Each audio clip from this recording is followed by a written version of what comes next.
거지가 감히 여기서 뭐라는 거야? 날카로운 여성의 목소리가 시장 한복판에 울려 퍼졌습니다. 허름한 코트를 입은 한 노인이 작은 찻잔을 바라보고 있었어요. 돈도 없으면서 괜히 만져서 뭐해요? 다른 데 가서 구경하세요. 또 다른 여성이 손짓으로 노인을 쫓아내듯 했습니다. 주변 상인들이 고개를 저으며 혀를 찼어요. 요즘 이런 할아버지들 때문에 장사가 안 돼요. 품이 있는 가게에 와서 분위기만 망치고. 그 순간 노인이 떨어뜨린 명함 하나를 지나가던 상인이 주워들었어요. 그리고 그 내용을 본 순간 얼굴이 하얗게 변했습니다. 대성그룹 회장 강도현. 도대체 무슨 일이 벌어진 걸까요? 왜 대기업 회장이 이런 모욕을 당하고 있는 걸까요? 이 놀라운 이야기는 한 달 전 불안한 혼사 준비가 한창이던 때부터 시작됩니다. 늦가을 저녁 강도현 회장은 대성그룹 본사 70층 사무실에서 서울 시내의 불빛을 내려다보고 있었습니다. 70세가 넘은 나이에도 그의 어깨는 고닫고 눈빛은 여전히 예리했어요. 아버지, 미라와의 결혼 준비가 거의 끝났습니다. 아들 민호가 들어와 밝은 목소리로 말했습니다. 40대 초반의 민호는 예비 아내를 진심으로 사랑했어요. 얼굴에는 행복한 미소가 가득했습니다. 그래, 수고 많았다. 강 회장은 짧게 답했지만 마음 한구석이 편치 않았어요. 지난 6개월 동안 예비 며느리 윤미라를 지켜본 결과가 계속 신경 쓰였거든요. 30대 후반의 윤미라는 분명 아름다운 여성이었습니다. 항상 단정한 옷차림에 품위 있는 말투를 유지했죠. 하지만 강 회장의 예리한 관찰력으로는 다른 면도 보였어요. 모임 자리에서 윤미라의 시선은 늘 명품 핸드백과 비싼 보석에 머물러 있었습니다. 다른 사람들과 대화할 때도 상대방의 옷차림부터 훑어보는 습관이 있었어요. 미라 씨 어머니도 준비에 열심이시더군요. 민호가 덧붙이며 웃었습니다. 윤미라의 어머니 박 여사는 60대 후반의 여성으로 사교 모임마다 빠지지 않고 참석했어요. 우리 딸은 미모와 교양으로 최고의 집안을 빛낼 사람이에요. 명문대 출신의 외국어도 잘하고 이런 혼사는 정말 하늘이 내린 복이죠. 박 여사가 지난주 만찬에서 한 말이 강 회장의 귀에 다시 들려왔습니다. 그녀의 목소리에는 딸에 대한 사랑보다는 집안의 지위와 재산에 대한 욕심이 더 크게 느껴졌어요. 아버지, 표정이 좀 어두우시네요. 혹시 걱정되는 일이라도. 아니다. 그냥 생각이 많아서. 강 회장은 고개를 저었지만 속마음은 복잡했습니다. 며칠 전 자선 행사에서 본 장면이 계속 머릿속에 맴돌았거든요. 그날 행사장에는 회사 창립 때부터 함께해온 동료들의 부모님들이 많이 참석하셨어요. 대부분 80세가 넘은 분들로 소박한 옷차림이었습니다. 윤미라와 박 여사는 그분들을 보며 노골적으로 불편해했어요. 저런 분들이 왜 이런 자리에 오시는지 모르겠어요. 행사 품격이 떨어지잖아요. 박 여사가 윤미라의 귀에 속삭인 말이었습니다. 하지만 목소리가 제법 커서 주변 사람들이 들을 수 있었어요. 맞아요, 엄마. 좀 분위기가 어색해져요. 윤미라도 고개를 끄덕이며 동조했습니다. 그 모습을 본 강 회장은 가슴이 답답했어요. 그날 밤 강 회장은 혼자 서재에 앉아 아내의 사진을 바라봤습니다. 20년 전에 세상을 떠난 아내는 생전에 항상 이런 말을 했어요. 여보, 사람을 판단할 때는 겉모습이 아니라 마음을 봐야 해요. 특히 어려운 사람을 대하는 태도에서 진짜 인격이 나온다고요. 아내의 목소리가 귀에 생생하게 들려왔습니다. 돈이나 지위가 있을 때만 친절한 사람들이 있어요. 그런 사람들은 진짜 어려울 때 등을 돌리죠. 강 회장은 아내의 일기를 꺼내 다시 읽어봤어요. 아내가 남긴 마지막 글이 눈에 들어왔습니다. 우리 민호가 결혼할 때는 꼭 마음 착한 사람을 만났으면 좋겠어요. 돈이나 체면보다는 진심을 아는 사람 말이에요. 강 회장은 깊은 한숨을 쉬었습니다. 아내가 살아있다면 윤미라를 어떻게 생각했을까요? 지난달 또 다른 일이 있었어요. 회사 직원 가족 초청 행사에서였습니다. 청소부 아주머니의 손자가 강 회장에게 그림을 선물했어요. 회장 할아버지, 제가 그린 거예요. 7살 아이가 수줍게 내민 그림이었습니다. 강 회장은 감동받아 아이를 안아주며 칭찬했어요. 그런데 윤미라는 그 모습을 보며 미간을 찌푸렸습니다. 민호 오빠, 회장님이 너무 친근하게 대하시는 것 같아요. 체면상 좀. 체면이 뭐가 중요해? 순수한 아이의 마음인데. 민호가 대답했지만 윤미라는 여전히 못마땅해했어요. 강 회장은 창밖을 바라보며 마음을 정리했습니다. 아들의 행복을 위해서는 이 혼사를 막을 수 없었어요. 하지만 진심을 확인하지 않고 넘어갈 수도 없었습니다. 마지막 시험이 필요하다. 강 회장은 결심을 굳혔어요.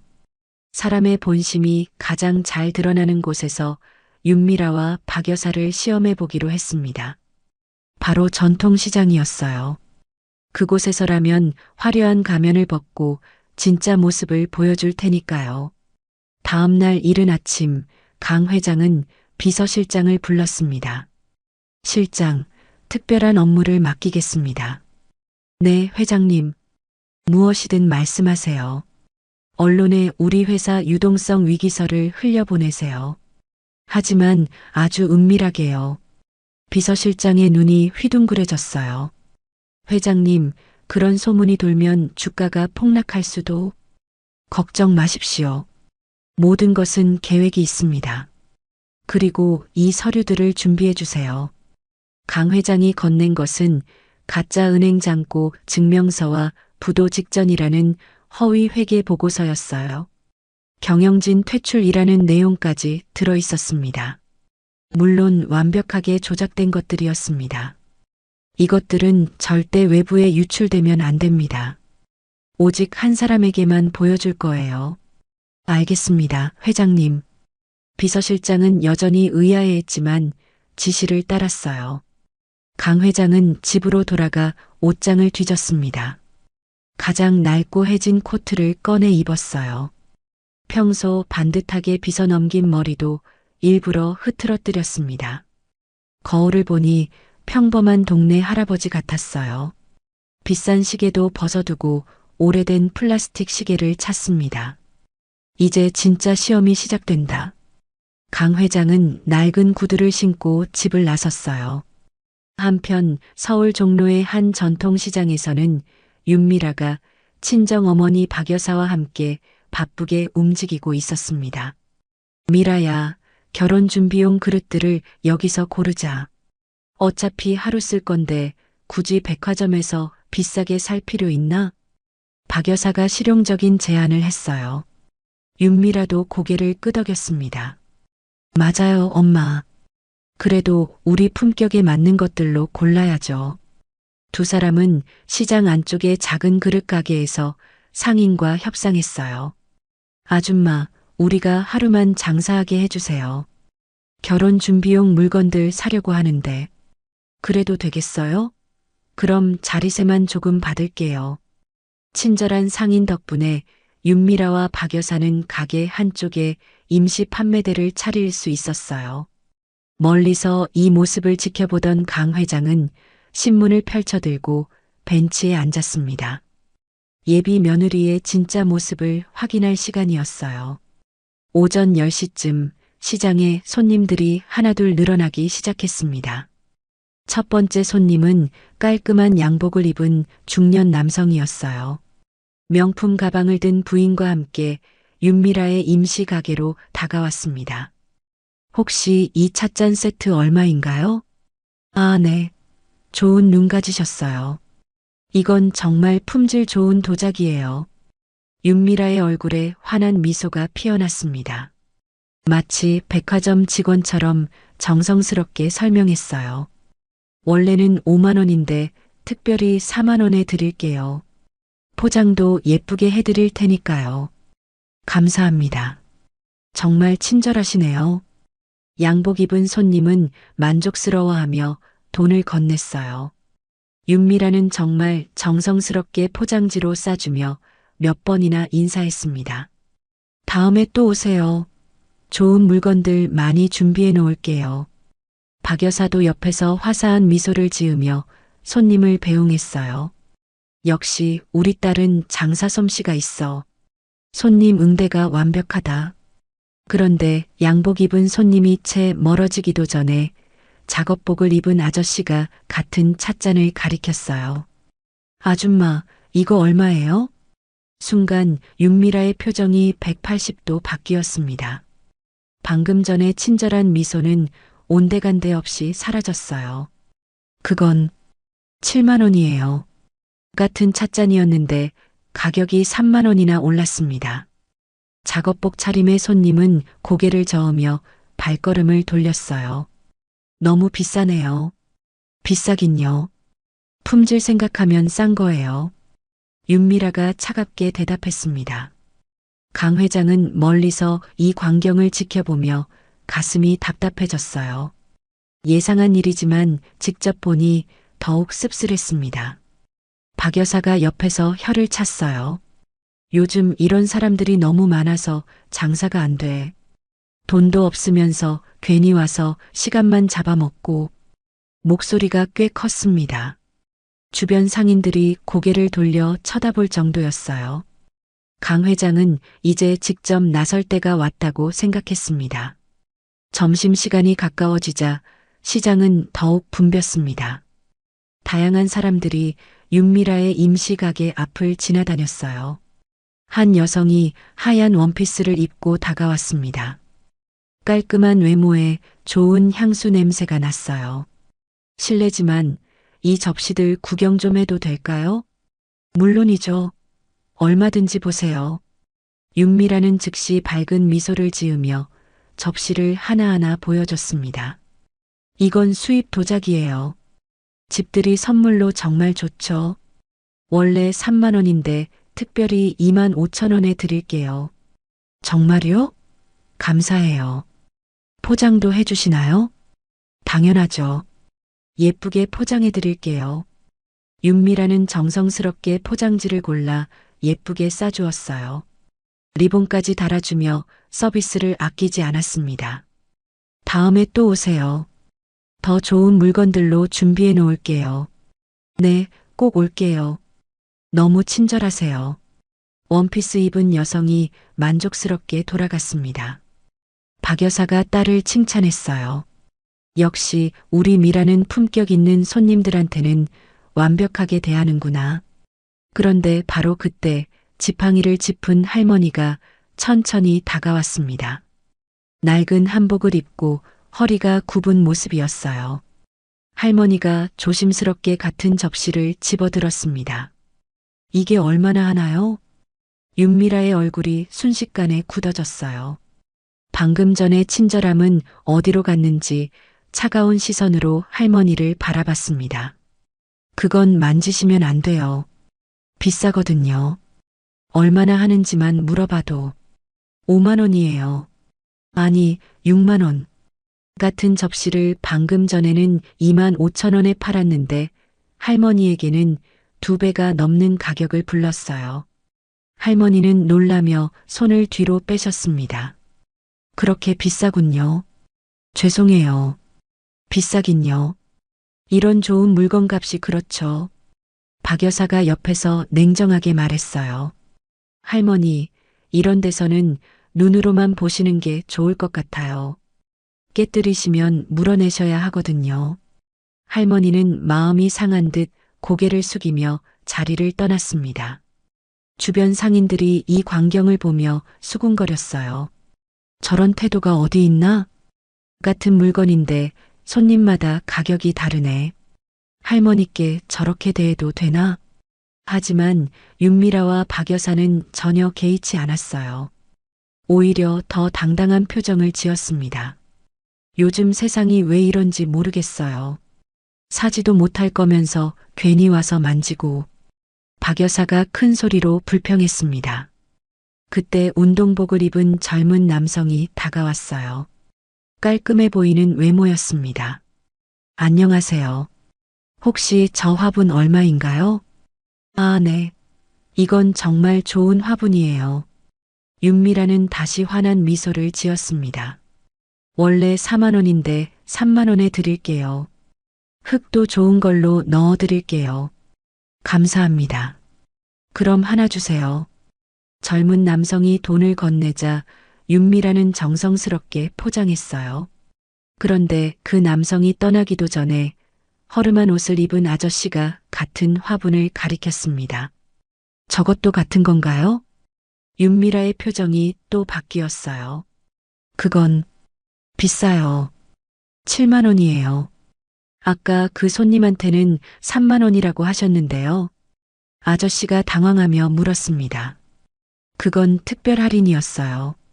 원래 가격은 7만 원이라고요. 그럼 저한테도 할인 안 해주시나요? 할인은 VIP 손님들한테만 해드려요. 박 여사가 옆에서 거드름을 피웠어요. 아저씨, 이런 좋은 물건은 그에 맞는 분들이 사는 거예요. 이해하시죠? 허름한 아저씨는 기분 나쁜 표정으로 자리를 떠났습니다. 강 회장은 멀리서 이 모든 장면을 지켜보며 주먹을 꽉 쥐었어요. 가슴이 답답하고 화가 치밀어 올랐습니다. 이제 직접 나서서 마지막 확인을 할 시간이었어요. 오후 2시경 강 회장은 천천히 윤미라의 임시 가게로 걸어갔습니다. 일부러 등을 구부정하게 하고 느릿느릿 걸었어요. 가게 앞에 도착한 강 회장은 조심스럽게 작은 찻잔을 집어들었습니다. 실례합니다. 이거 얼마죠? 윤미라는 고개를 들어 강 회장을 쳐다봤어요. 허름한 코트에 흐트러진 머리, 해진 구두를 신은 초라한 노인의 모습만 보였습니다. 아, 윤미라의 눈빛이 순식간에 차갑게 변했어요. 마치 귀찮은 벌레를 보듯 인상을 찌푸렸습니다. 그거 비싸요. 3만 원이에요. 같은 찻잔을 아까 다른 손님에게는 2만 원에 팔았던 것이었습니다. 조금 깎아주실 수 없을까요? 손자 결혼 선물로 하나 사고 싶어서. 강 회장이 조심스럽게 부탁했어요. 깎아줄 게 뭐 있어요? 할아버지, 이런 좋은 물건은 원래 비싸다고요. 윤미라의 목소리에는 짜증이 묻어 있었어요. 박 여사가 옆에서 더 노골적으로 불쾌감을 드러냈습니다. 요즘 이런 할아버지들이 너무 많아서 장사가 안 돼요. 돈도 없으면서 괜히 와서 시간만 잡아먹고. 그럼 이건 어떤가요? 강 회장이 더 작은 접시를 가리켰습니다. 그것도 비싸요. 2만 원이에요. 윤미라는 아예 강 회장을 쳐다보지도 않고 대답했어요. 어차피 사지도 못할 거면서 왜 계속 만져요? 다른 손님들 장사에 방해되잖아요. 박 여사의 말이 점점 독해졌습니다. 저기 혹시 할인? 할인은 없어요. 돈 있는 손님들만 상대해요. 윤미라가 손으로 강 회장을 제지했습니다. 할아버지, 여기서 맴돌지 말고 다른 데 가보세요. 우리는 바빠요. 그때 박 여사가 더욱 모욕적인 말을 했어요. 진짜 요즘 이런 몰골로 다니는 사람들은 시장에도 못 들어오게 해야 해요. 품위 있는 가게에 와서 분위기 망치고. 주변 상인들이 이 광경을 지켜보며 고개를 저었습니다. 아니, 저게 뭐야? 손님한테 저런 식으로 대해도 되나? 저 할아버지가 뭘 잘못했다고. 참 보기 민망하네. 하지만 윤미라와 박 여사는 주변 시선을 전혀 신경 쓰지 않았어요. 강 회장은 잠시 서성거리다가 일부러 명함을 하나 떨어뜨렸습니다. 대성그룹 회장 강도연이라고 적힌 명함이었어요. 하지만 윤미라와 박 여사는 바닥에 떨어진 명함을 보지도 않았습니다. 강 회장을 그저 초라한 노인으로만 여겼거든요. 할아버지, 정말 가세요. 여기서 계속 맴돌면 다른 손님들이 오지 않아요. 박 여사가 손짓으로 쫓아내듯 했습니다. 그래요, 할아버지. 이런 데는 할아버지한테 안 맞아요. 윤미라도 냉정하게 말했어요. 강 회장은 마음속으로 깊은 한숨을 쉬며 천천히 자리를 떠났습니다. 그 순간 시장 한쪽에서 지켜보던 상인이 떨어진 명함을 주워들었어요. 이거 대성그룹. 상인의 눈이 휘둥그레졌습니다. 하지만 강 회장은 이미 멀어진 뒤였어요. 윤미라와 박 여사는 여전히 모르고 있었습니다. 방금 전 자신들이 무시하고 쫓아낸 사람이 바로 예비사위의 아버지라는 것을. 엄마, 오늘 정말 이상한 사람들이 많이 왔네요. 그러게 말이야. 돈도 없으면서 좋은 물건만 보려고 하고 앞으로는 손님을 더 잘 골라서 받아야겠어요. 두 사람은 전혀 반성하지 않았어요. 오히려 자신들이 옳다고 생각했습니다. 멀리서 명함을 주운 상인이 다가왔어요. 아주머니들, 혹시 아까 그 할아버지 아세요? 아니요, 모르는 사람이에요. 왜요? 이 명함이 그분 것 같은데. 상인이 명함을 보여주자 윤미라와 박 여사의 얼굴이 하얗게 변했습니다. 이게 뭐예요? 대성그룹 회장님 명함인 것 같은데요. 윤미라는 명함을 받아들고 손이 덜덜 떨렸어요. 박 여사도 얼굴이 새파래졌습니다. 설마. 하지만 이미 늦었어요. 강 회장은 이미 사라진 뒤였고 그들의 진짜 모습은 모두 확인됐습니다. 그날 저녁 8시 강 회장은 정장을 차려입고 윤미란의 집을 찾아갔습니다. 평소의 위험 있는 모습으로 완전히 돌아온 것이었어요. 초인종을 누르자 윤미라가 문을 열었습니다. 어머, 회장님, 갑자기 어떻게... 윤미라의 얼굴은 이미 창백했어요. 오후에 있었던 일이 계속 머릿속을 맴돌았거든요. 안녕하세요, 회장님. 박 여사도 어쩔 줄 몰라 하며 인사했습니다. 들어가도 될까요? 중요한 이야기가 있어서 왔습니다. 네. 어서 들어오세요. 거실에 앉은 강 회장은 잠시 침묵했어요. 윤미라와 박 여사는 초조하게 기다렸습니다. 오늘 시장에서 만났는데 알아보지 못하시더군요. 강 회장이 차분히 말했습니다. 회장님, 정말 죄송해요. 그때 정신이 없어서. 윤미라가 급히 사과했어요. 아니에요. 그런 일로 온 게 아닙니다. 강 회장은 가방에서 서류 봉투를 꺼내 테이블에 올려놓았어요. 사실 더 심각한 문제가 있어서 직접 와서 말씀드리려고 합니다.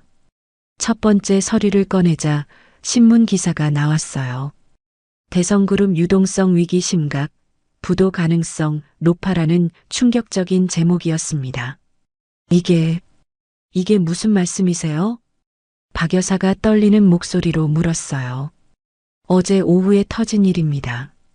주요 거래처에서 대금 지급을 연기하면서 자금 사정이 급격히 악화됐어요. 강 회장의 목소리에는 진짜 절망이 묻어 있는 것 같았습니다. 회사 사정이 이 정도로 나빠질 줄은 몰랐는데 이번 달 안에 큰 결정을 내려야 할 것 같습니다. 두 번째 서류를 꺼내자 은행 잔고 증명서가 나왔어요. 모든 계좌 잔고가 영원으로 표시돼 있었습니다. 윤미라의 얼굴이 더욱 창백해졌어요. 회장님, 설마 이게... 개인 자산도 회사 채무 변제를 위해 모두 동결됐습니다. 이 집도 다음 주에 처분해야 할 상황이에요. 세 번째 서류는 부동산 처분 계획서였습니다. 강 회장의 모든 재산이 매각 대상으로 올라 있었어요. 박 여사가 서류를 집어들고 자세히 살펴봤습니다. 공인된 도장과 서명이 모두 찍혀 있었어요. 이럴 수가... 은행에서도 추가 대출을 거부했고 주주들도 등을 돌리고 있는 상황입니다. 강 회장이 마지막 폭탄을 터뜨렸어요. 민호에게는 아직 말하지 마세요. 충격이 클 테니까요. 하지만 결혼식은 어떻게 하죠? 윤미라가 다급하게 물었습니다.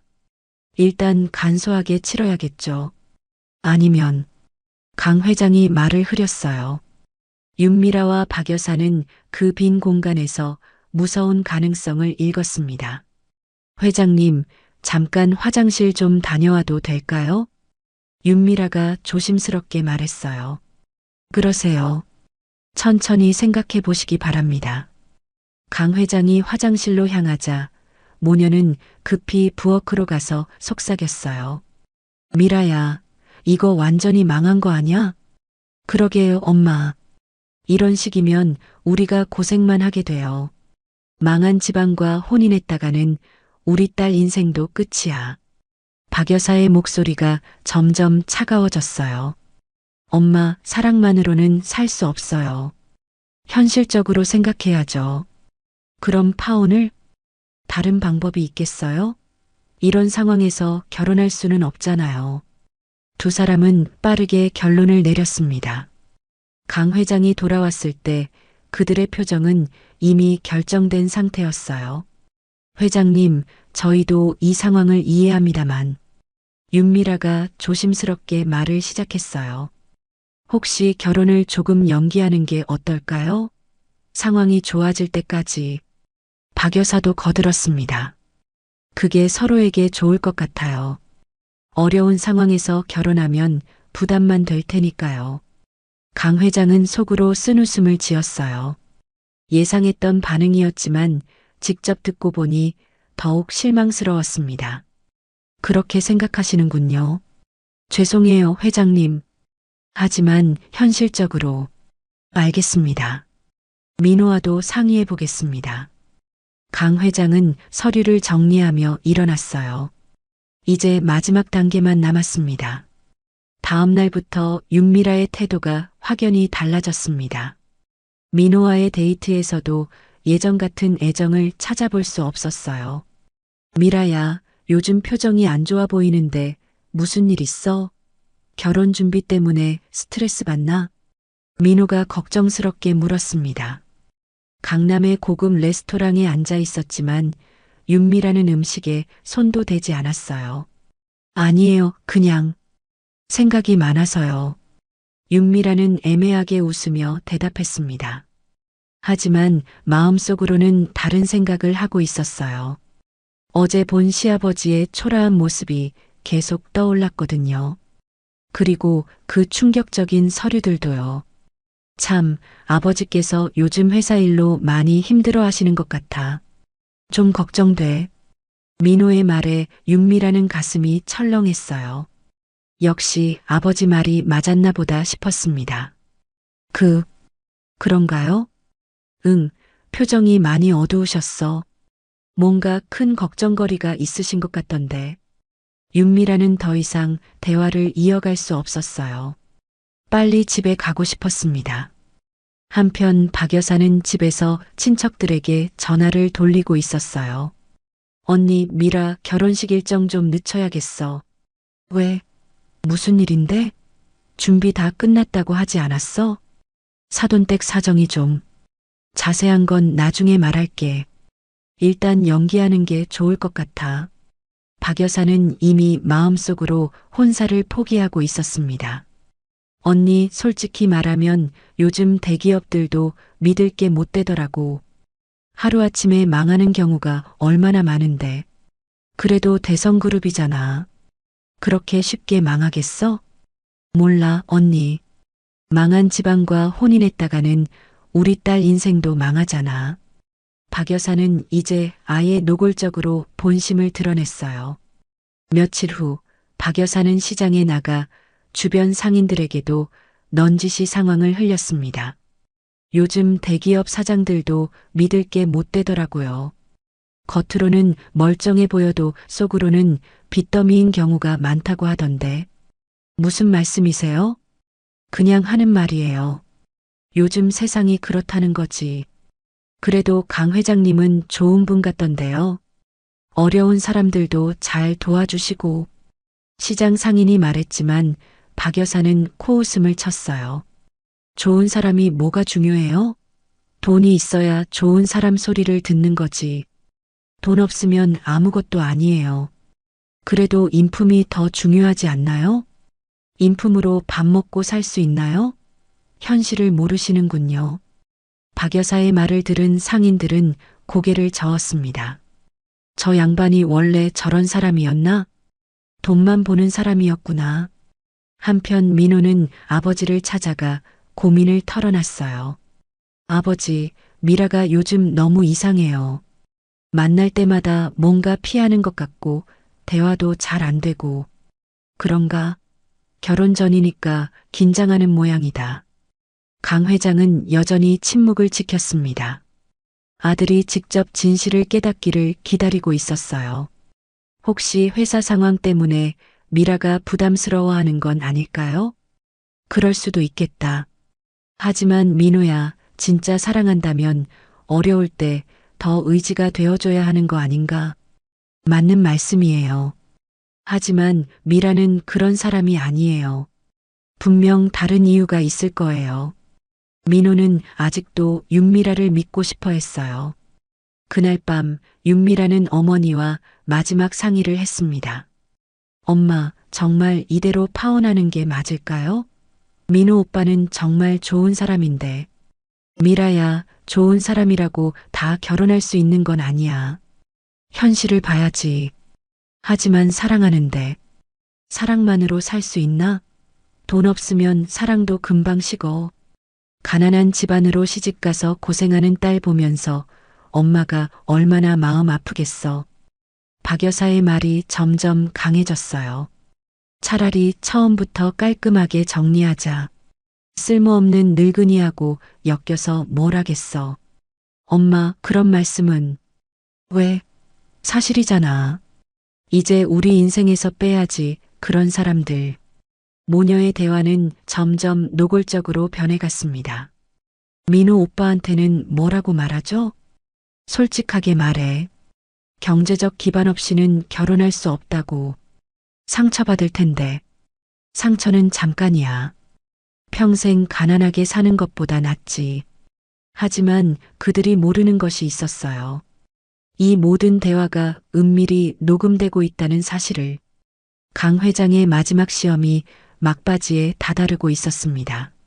이틀 후 강 회장은 대성그룹 본사에서 긴급 기자회견을 열었습니다. 평소보다 더 정중한 검은색 정장을 입고 머리를 반듯하게 빗었어요. 대회의실에는 주요 일간지와 방송사 기자들이 가득 모여들었습니다. 평소에 보기 드문 규모였어요. 오늘 중요한 발표가 있다고 들었는데 혹시 회사 위기설과 관련된 건가요?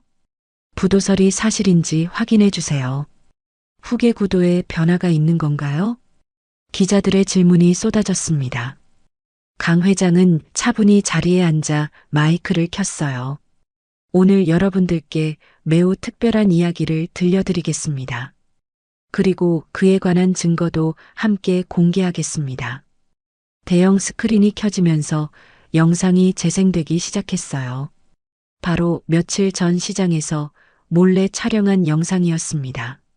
첫 번째 장면에서는 윤미라가 깔끔한 양복 차림의 손님에게 환하게 미소 지으며 친절히 대하는 모습이 나왔어요.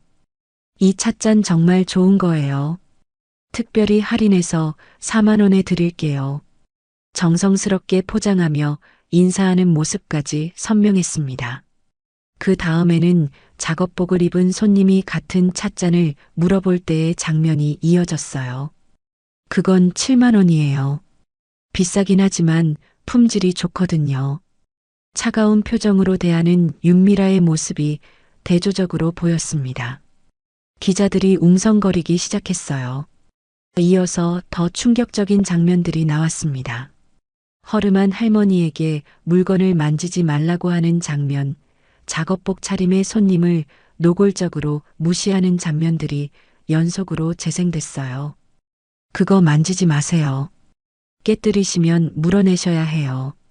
살 형편도 안 되면서 괜히 만져서 뭐해요? 윤미라와 박 여사의 목소리가 회의실에 선명하게 울려 퍼졌습니다. 그리고 마침내 강 회장이 허름한 차림으로 다가갔을 때의 결정적 장면이 나왔어요. 할아버지, 여기서 맴돌지 말고 다른 데 가보세요. 요즘 이런 몰골로 다니는 사람들은 시장에도 못 들어오게 해야 해요. 박 여사의 독설이 그대로 녹음되어 있었습니다. 회의실이 조용해졌어요. 모든 사람들이 충격에 빠진 것 같았습니다. 이 영상의 주인공은 제 아들의 예비 아내와 그 어머니입니다. 강 회장의 목소리가 단호했습니다. 그리고 여기 더 충격적인 녹음 파일이 있습니다. 이번에는 윤미라와 박 여사가 집에서 나눈 대화가 재생됐어요. 망한 집안과 혼인했다가는 우리 딸 인생도 끝이에요. 돈 없으면 사랑도 소용없어요. 현실을 봐야죠. 쓸모없는 늙은이, 이제 우리 인생에서 빼야지. 마지막 문장이 나왔을 때 회의실 안이 술렁거렸습니다. 기자들이 서로 놀란 눈빛을 주고받았어요. 참고로 말씀드리면 대성그룹은 어떤 위기에도 처해 있지 않습니다. 강 회장이 폭탄 선언을 했어요. 지난주에 나돌던 모든 위기설은 사람의 진심을 확인하기 위한 시험이었습니다. 기자들이 일제히 펜을 들고 받아 적기 시작했습니다. 은행 잔고, 영원 서류도, 부도 위기 보고서도 모두 완벽하게 조작된 가짜였습니다. 진짜 위기는 이런 인성을 가진 사람들을 가족으로 맞을 뻔한 우리 집안에 있었죠. 한 기자가 손을 들고 질문했습니다. 그럼 결혼식은 어떻게 되는 건가요? 당연히 취소입니다. 제 아들도 이 모든 증거를 보고 스스로 결정했습니다. 바로 그 순간 회의실 문이 열리며 민호가 들어왔어요. 그의 얼굴에는 깊은 실망과 함께 결연한 의지가 묻어 있었습니다. 기자 여러분, 강민호입니다. 아버지의 시험 방법에 처음에는 반대했지만 결과를 보니 이해가 됩니다. 민호의 목소리가 회의실에 울려 퍼졌어요. 그리고 윤미라와의 결혼은 제가 직접 취소하겠습니다. 진정한 사랑은 어려울 때 더욱 빛나는 것인데 그 반대의 모습을 보았습니다. 또 다른 기자가 질문했어요.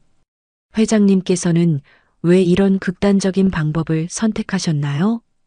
극단적이라고 생각하지 않습니다. 오히려 가장 정확한 방법이었어요. 사람의 진심은 위기 상황에서 가장 분명하게 드러나거든요. 강 회장의 답변이 끝나자 기자들이 더욱 활발하게 질문을 쏟아냈습니다.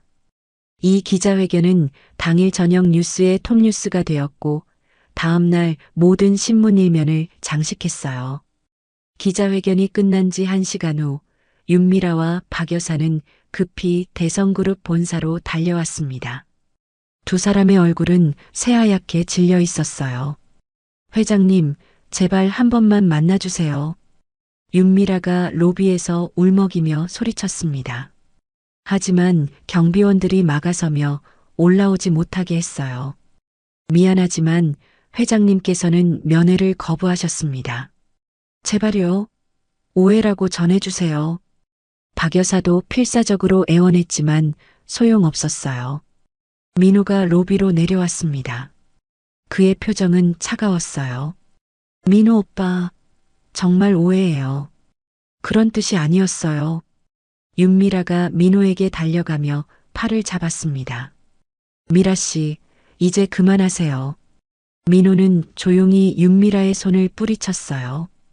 영상과 녹음이 다 가짜라는 거예요? 그럼 시장에서 우리 아버지를 쫓아내고 모욕한 것도 가짜였나요? 그건 그때 정말 몰랐어요. 정신이 없어서. 정신이 없을 때 진짜 모습이 나오는 거 아닌가요? 아버지 말씀이 맞았어요. 민호의 목소리에는 더 이상 애정이 느껴지지 않았어요. 쓸모없는 늙은이라고 하셨죠? 우리 인생에서 빼야 한다고 하셨고요. 박 여사의 얼굴이 더욱 창백해졌습니다. 그건 화가 나서 한 말이에요. 진심이 아니라고요. 화가 났을 때 나오는 말이 진심 아닌가요?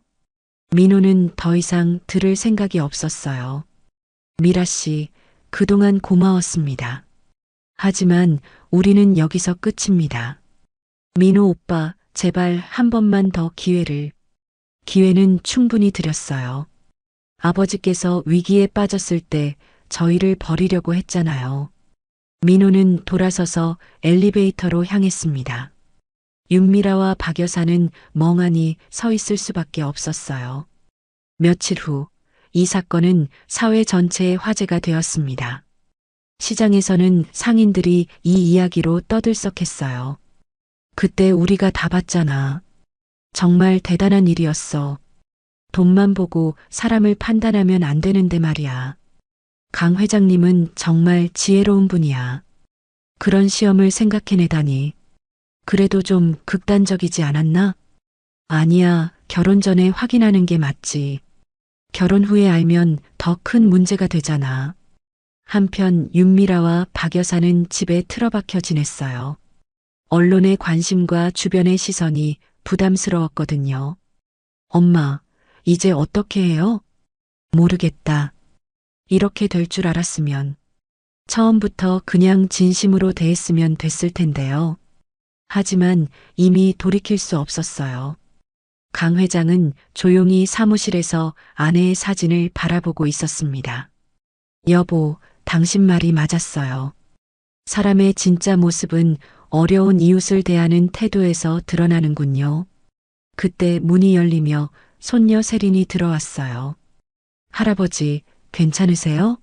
많이 힘드셨죠? 아니다, 세린아. 오히려 시원해. 진실을 확인했으니까.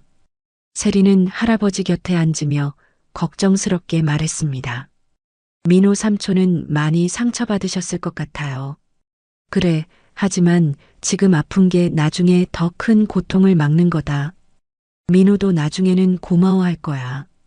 할아버지께서 옳은 일을 하셨어요. 저도 그렇게 생각해요. 고맙다, 세린아. 너는 정말 마음이 따뜻한 아이구나. 강 회장은 손녀의 어깨를 다정하게 어루만졌어요. 몇 주가 지나고 강 회장은 서재에서 아내가 남긴 일기를 다시 펼쳐봤습니다. 사람을 판단할 때는 겉모습이 아니라 마음을 봐야 해요. 어려운 사람을 돕는 마음이 있는지, 약한 사람을 무시하지 않는지, 그런 것들이 진짜 인격을 보여주죠. 특히 위기 상황에서는 더욱 분명해져요. 강 회장은 일기를 덮으며 깊이 고개를 끄덕였습니다. 아내의 지혜 덕분에 큰 실수를 막을 수 있었어요. 민호도 며칠 후 아버지를 찾아왔습니다. 아버지, 그동안 죄송했어요. 아버지 뜻을 이해하지 못했네요. 괜찮다, 민호야. 내가 사랑했으니까 마지막까지 믿고 싶었던 거겠지. 앞으로는 더 신중하게 사람을 만나겠어요. 그래, 진짜 사랑은 어려울 때 더욱 빛나는 법이다. 그런 사람을 만나거라. 부자는 서로를 이해하며 화해했어요. 창밖으로는 따뜻한 봄 햇살이 비치고 있었습니다. 대성그룹은 여전히 굳건했고 진실을 아는 사람들과 함께하는 새로운 시작을 준비하고 있었어요. 강 회장은 마음이 평온했습니다.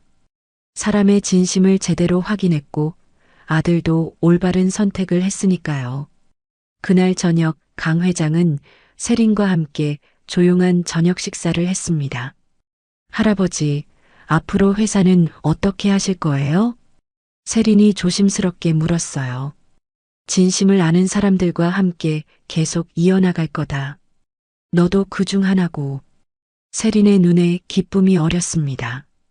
할아버지께서 보여주신 것처럼 저도 사람을 겉모습이 아니라 마음으로 판단하는 사람이 되고 싶어요. 그래, 세린아. 그게 바로 진짜 교육이다. 강 회장은 흐뭇하게 미소 지었어요. 며칠 후 시장에서 강 회장을 알아본 상인들이 반갑게 인사했습니다. 회장님, 그때 정말 대단하셨어요. 저희도 다 봤거든요. 그 두 사람이 얼마나 심하게 굴었는지. 앞으로는 더 조심해야겠어요. 사람을 외모로 판단하면 안 되겠더라고요. 강 회장은 따뜻하게 대답했어요. 여러분들이 있었기 때문에 진실을 확인할 수 있었습니다. 고맙습니다. 시장은 여전히 활기찼고 사람들은 서로를 더욱 따뜻하게 대하고 있었어요. 한 달 후, 민호는 새로운 만남을 시작했습니다. 이번에는 시장에서 자원봉사를 하는 소박하고 착한 여성이었어요. 강 회장도 마음에 들어 했습니다. 아버지, 이번에는 정말 좋은 사람인 것 같아요. 그래, 진심은 행동에서 나타나는 법이다. 부자는 서로 웃으며 이야기를 나눴어요. 윤미라와 박 여사는 결국 조용히 다른 지역으로 이사를 갔습니다. 더 이상 서울에서 생활하기 어려웠거든요. 강 회장은 아내의 사진 앞에서 마지막 인사를 올렸습니다. 여보, 당신이 가르쳐 준 대로 했어요. 사람의 진심을 확인하는 방법을요. 민호도 이제 제대로 된 사람을 만날 거예요. 사진 속 아내는 여전히 따뜻하게 미소 짓고 있었어요. 대성그룹은 더욱 단단해졌고 진정한 가족의 의미를 깨달은 강 회장은 평온한 일상을 되찾았습니다. 그리고 무엇보다 중요한 것은 사람을 판단하는 진짜 기준을 확인했다는 것이었어요. 따뜻한 봄날, 강 회장은 손녀 세린과 함께 시장을 걸었습니다. 상인들의 밝은 인사를 받으며 그는 진정한 행복이 무엇인지 다시 한번 깨달았어요. 진심은 어려울 때 드러나고 진짜 사랑은 위기 속에서 더욱 빛난다는 것을, 그리고 그런 사람들과 함께하는 삶이 가장 소중하다는 것을요. 3개월이 지난 어느 봄날, 강 회장은 다시 그 전통시장을 찾았습니다. 이번에는 평상복을 입고 당당하게 걸었어요. 어머, 회장님, 어서 오세요. 그때 윤미라의 자리에 있었던 상인 아주머니가 반갑게 인사했습니다. 그날 일은 정말 잘하셨어요. 저희도 다 지켜봤거든요. 고맙습니다. 덕분에 좋은 결과가 있었어요. 강 회장은 진심으로 감사 인사를 했어요. 시장 곳곳에서 상인들이 모여들었습니다. 모두 그날의 일을 기억하고 있었거든요. 회장님, 그 여자들 어떻게 됐어요? 한 상인이 궁금해하며 물었습니다. 조용히 다른 곳으로 이사 갔다고 들었어요. 아들 결혼은 물론 취소됐고요. 당연하죠. 그런 사람들이랑 가족이 될 수는 없잖아요. 상인들이 고개를 끄덕였어요. 회장님, 그런데 아드님은 괜찮으세요? 처음에는 상처받았지만 지금은 오히려 고마워해요. 진실을 미리 알게 돼서 다행이라고 하더군요. 강 회장의 얼굴에 흐뭇한 미소가 떠올랐습니다. 그때 한 할머니가 조심스럽게 다가왔어요. 회장님, 그날 제가 그 아가씨한테 쫓겨난 할머니예요. 강 회장은 즉시 할머니를 알아봤습니다. 아, 그때 그 일로 정말 죄송했어요. 아니에요, 회장님. 덕분에 좋은 구경했어요. 세상에 그런 일도 있구나 싶더라고요. 할머니는 웃으며 말했어요. 그런데 말이에요. 그때 그 아가씨가 저한테 한 말 때문에 며칠 동안 잠을 못 잤어요. 정말 미안합니다. 아니에요. 오히려 고맙죠. 그 일 때문에 우리 손자가 더 착해졌거든요. 할머니의 뜻밖의 말에 강 회장이 놀랐어요. 손자가요? 네, 그 일 이야기를 들은 손자가 앞으로는 할머니한테 더 잘할 거라고 약속했어요. 그리고 다른 할머니, 할아버지들한테도 친절하게 대하겠다고 하더라고요. 강 회장은 가슴이 뭉클했습니다. 그의 시험이 예상치 못한 좋은 결과를 낳은 것이었어요. 그렇다면 정말 다행이네요. 그날 회장님께서 보여주신 일이 우리 동네에 큰 교훈이 됐어요. 이제는 모든 사람을 똑같이 대해야 한다는 걸 다들 알게 됐거든요. 시장 상인들도 하나둘 거들었어요. 맞아요, 회장님. 요즘은 손님들 차별하는 상인이 없어졌어요. 그날 일이 워낙 충격적이었거든요. 우리도 반성하게 됐죠. 이제는 어떤 손님이 와도 똑같이 친절하게 대해요. 강 회장은 마음이 따뜻해졌어요. 자신의 행동이 이렇게 큰 변화를 가져올 줄은 몰랐거든요. 그때 민호가 한 여성과 함께 시장으로 들어왔습니다. 아버지, 민호가 반갑게 인사했어요. 옆에 있던 여성도 정중하게 고개를 숙였습니다. 안녕하세요, 회장님. 김수진이라고 합니다. 30대 중반의 수진은 소박하지만 따뜻한 인상의 여성이었어요. 수진 씨가 여기서 자원봉사를 하고 있어요. 민호가 자랑스럽게 소개했습니다. 자원봉사요? 네, 어려운 할머니, 할아버지들 도시락 배달하는 일을 해요. 수진이 수줍게 대답했어요. 그리고 주말마다 무료 급식 봉사도 하고 있어요. 민호가 덧붙였습니다. 강 회장은 수진을 자세히 살펴봤어요. 비싼 옷이나 액세서리는 없었지만 눈빛이 맑고 따뜻했습니다. 좋은 일을 하고 계시는군요. 별거 아니에요. 그냥 제가 할 수 있는 일을 하는 거예요. 수진의 겸손한 대답에 강 회장은 마음에 들었어요. 그때 한 할아버지가 수진을 알아보며 다가왔습니다. 어머, 수진 씨, 여기서 뭐해요? 아, 할아버지, 안녕하세요. 수진이 밝게 인사했어요. 이분이 누구세요? 할아버지가 강 회장을 가리키며 물었습니다. 민호 씨 아버님이세요. 아, 그 유명한 강 회장님이시구나. 반갑습니다. 할아버지가 정중하게 인사했어요. 수진 씨는 정말 천사 같은 분이에요.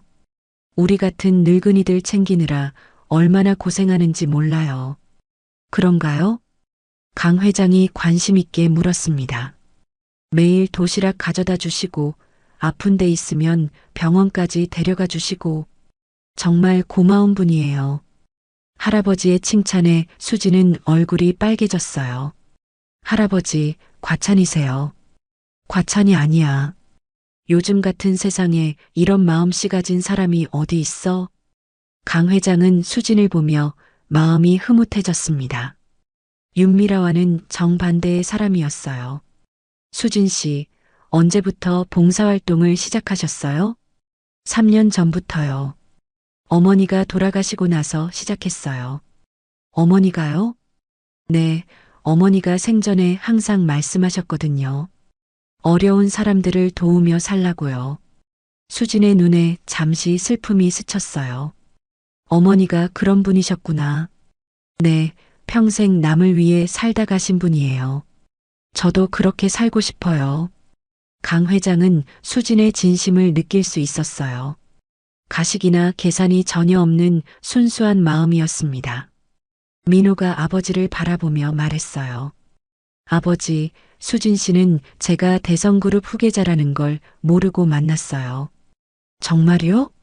네, 그냥 시장에서 봉사하는 평범한 사람으로만 알고 있었거든요. 강 회장은 더욱 만족스러웠어요. 지위나 재산을 보고 접근한 게 아니라는 뜻이었으니까요. 수진 씨, 혹시 민호가 누군지 알고 나서 태도가 달라지지 않았나요? 강 회장이 조심스럽게 물었습니다. 아니요, 전혀요. 오히려 부담스러워했어요. 민호가 웃으며 대답했어요.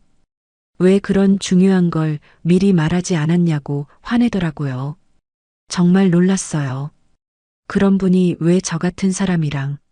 수진이 수줍게 말했어요. 강 회장은 수진의 순박함에 감동받았습니다. 이런 사람이야말로 진정한 며느리감이었어요. 수진 씨, 앞으로 자주 뵐 수 있겠네요. 네, 회장님. 잘 부탁드려요. 수진이 정중하게 인사했어요. 그날 강 회장은 마음이 한결 가벼워졌습니다. 아들이 드디어 진정한 사랑을 찾은 것 같았거든요. 시장을 떠나며 강 회장은 생각했어요. 그 힘들었던 시험이 결국 모든 사람에게 좋은 결과를 가져다 준 것 같다고요. 윤미라와 박 여사도 어디선가 반성하며 새로운 삶을 살고 있기를 바랐습니다. 그리고 수진 같은 진실한 사람과 함께하는 민호의 앞날이 행복하기를 기원했어요. 진정한 사랑과 진심은 이런 것이구나. 강 회장은 하늘나라의 아내에게 감사 인사를 올렸습니다. 청소부를 사돈으로 모시겠다고요? 군인 집안 체면이 있다고 했잖아요. 서울 한복판 고급 호텔 연회실에서 터져나온 모욕적인 고함 소리였습니다. 상견례 자리에 청소복 차림으로 나타난 신부 어머니를 향한 신랑 아버지의 분노였죠. 상견례 예법도 모르는 집안과는 인연을 맺을 수 없습니다. 하지만 그 순간 연회실 문이 열리며 두 명의 젊은 장교가 들어섰어요. 그들이 청소복 차림의 여성을 향해 정확한 각도로 거수경례를 하는 순간 모든 것이 뒤바뀌었습니다. 소장님, 과연 이 청소복 차림의 여성의 정체는 무엇이었을까요?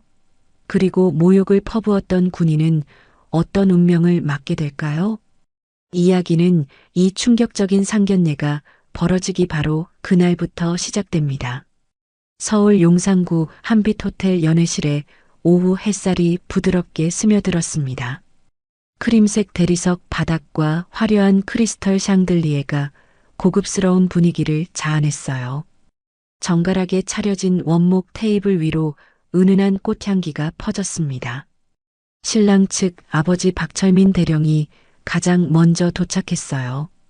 55세의 그는 군복 대신 네이비 정장을 입었지만 곧게 편 어깨와 단정한 자세에서 30년 군 생활의 기품이 묻어났습니다.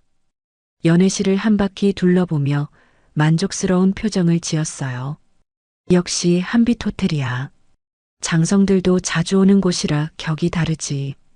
박철민은 가슴을 펴며 중얼거렸습니다.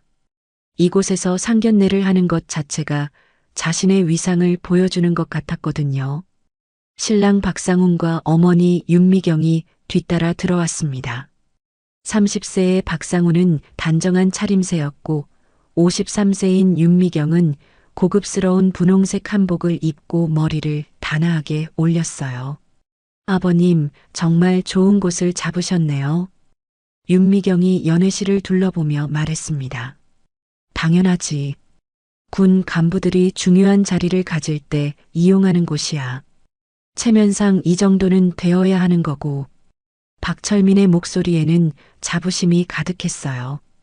군인으로서의 긍지와 사회적 지위에 대한 확신이 담겨 있었습니다. 오후 2시가 되자 신부 측이 도착했어요. 신부 이서영이 아버지 이도현과 함께 연회실에 들어섰습니다. 28세의 이서영은 차분한 미소를 지었고 60세인 이도현은 온화한 인상의 신사였어요. 은퇴한 공무원 출신으로 조용하고 점잖은 성격이 얼굴에 드러났습니다. 안녕하십니다. 늦지 않았죠? 이도현이 정중하게 인사를 건넸어요. 어서 오십시오. 시간 정확하시네요. 박철민이 시계를 보며 고개를 끄덕였습니다. 군인다운 시간 개념에 만족하는 듯 했어요. 그런데 신부 어머님은 어디 계신가요? 윤미경이 둘러보며 물었어요. 약속 시간이 되었는데 보이지 않았거든요. 어머니께서 급한 일이 생기셨어요. 곧 오실 겁니다. 이서영이 미안한 표정으로 대답했습니다. 사실 어머니 김정숙은 갑작스러운 업무로 출발이 늦어진 상태였어요. 박철민의 얼굴이 살짝 굳었습니다. 시간 약속은 군인에게 생명과 같은 것이었거든요. 상견례는 양가가 모두 참석해야 의미가 있는 건데. 죄송합니다. 정말 중요한 일이 갑자기 생겨서요. 이도현이 거듭 사과했어요. 연회실 밖 복도에서 끼익, 끼익하는 바퀴 소리가 들렸습니다. 점점 가까워지는 소리에 모두가 고개를 돌렸어요. 청소용 카트를 미는 여성이 나타났습니다. 호텔 유니폼 위에 청소복 상의를 걸친 모습이었어요. 58세의 김정숙이었습니다. 급한 업무 중 옷이 젖어 호텔에서 급히 제공받은 차림이었거든요. 김정숙은 카트를 복도에 조심스럽게 세우고 연회실로 들어왔어요. 얼굴에는 미안함이 역력했지만 눈빛만큼은 차분하고 깊었습니다. 어머니, 오셨네요. 이서영이 반가운 듯 일어서며 말했어요. 미안하다, 서영아. 일이 좀 늦어져서. 김정숙의 목소리는 차분했지만 어딘가 중후한 울림이 있었어요. 박철민의 눈이 커졌습니다. 청소복 차림의 여성이 신부 어머니라니 도저히 믿기지 않았어요. 윤미경도 입을 반쯤 벌린 채 당황한 표정이었습니다. 이게 무슨 일입니까? 박철민의 목소리가 떨렸어요. 분노보다는 당혹감이 앞섰습니다. 죄송합니다. 갑작스럽게 급한 일이 생겨서 옷을 갈아입을 시간이 없었어요. 김정숙이 담담하게 설명했습니다. 전혀 위축되지 않은 목소리였어요. 상견례가 뭔지 아십니까? 두 집안이 처음 만나는 중요한 자리인데 박철민의 얼굴이 점점 붉어졌어요. 체면을 중시하는 군인으로서는 참을 수 없는 상황이었거든요. 여보, 일단 앉으시죠. 윤미경이 어색한 상황을 모면하려 했지만 목소리에 당황함이 역력했어요. 자, 자리부터 앉으시죠. 음식도 준비되어 있으니까. 이도현이 분위기를 수습하려 애썼어요. 하지만 박철민의 불쾌한 표정은 쉽게 풀어지지 않았습니다. 김정숙은 조용히 자리에 앉았어요. 청소복 차림이었지만 앉는 자세만큼은 당당했습니다. 등을 곧게 펴고 두 손을 무릎에 올린 모습에서 범상치 않은 기품이 느껴졌어요. 이런 복장으로 어떻게 해? 박철민이 중얼거렸지만 김정숙은 아무 말 없이 고개만 살짝 숙였습니다. 박상훈과 이서영은 어른들의 신경전을 보며 마음이 무거워졌어요. 행복해야 할 상견례가 이상한 분위기로 흘러가고 있었거든요. 연회실 밖에서는 호텔 매니저가 VIP 명단을 확인하고 있었어요. 김정숙의 이름이 특별관리 고객으로 등록되어 있었지만 보안상 이유로 함부로 알릴 수는 없는 상황이었습니다. 저분이 정말? 직원이 작은 소리로 물었어요. 쉿, 조용히 해. 절대 밖으로 새어나가면 안 돼. 매니저가 손짓으로 제지했습니다. 연회실 안의 분위기는 점점 얼어붙어 갔어요. 상견례는 이제 막 시작되었지만 벌써 아문이 드리워지고 있었습니다. 박철민은 석 달 전 타 군단에서 용산으로 전속 발령을 받았어요. 새로운 부대 환경에 적응하느라 바쁜 나날을 보내고 있었습니다. 참모장급 인사 발령 명령서는 서류로만 받아봤을 뿐 실제 얼굴을 본 적은 없었어요. 우리 부대는 다른 곳과 달라. 규율이 엄격하고 전통을 중시하지. 박철민이 가슴을 펴며 자랑스럽게 말했어요. 신임 부대에 대한 자부심이 가득했습니다. 장성분들도 자주 오시나요? 이도현이 관심 있게 물었어요. 그럼요. 특히 우리 새 참모장님은 해외 경험도 많으시고 능력이 뛰어나시다고 소문이 자자해요. 박철민의 설명에 김정숙의 눈가에 희미한 미소가 스쳤어요. 김정숙은 지난 10년간 해외 합동사령부와 기무사령부를 오가며 특수보직을 맡아왔어요. 대부분의 업무가 기밀사항이어서 공개석상의 모습을 드러내는 일이 거의 없었거든요. 군 내부망에도 보안 등급 때문에 KJ라는 암호명으로만 등록되어 있었습니다. 어머님은 무슨 일을 하세요? 윤미경이 조심스럽게 물었어요. 청소복 차림 때문에 더욱 궁금했거든요. 그냥 공무원이었어요. 지금은 이런저런 일을 하고 있고요. 김정숙이 간단하게 대답했습니다. 구체적인 설명을 피하는 듯 했어요. 공무원이셨구나. 어느 부서에서? 박철민이 관심을 보였어요. 여러 부서를 거쳤는데 지금은 은퇴했어요.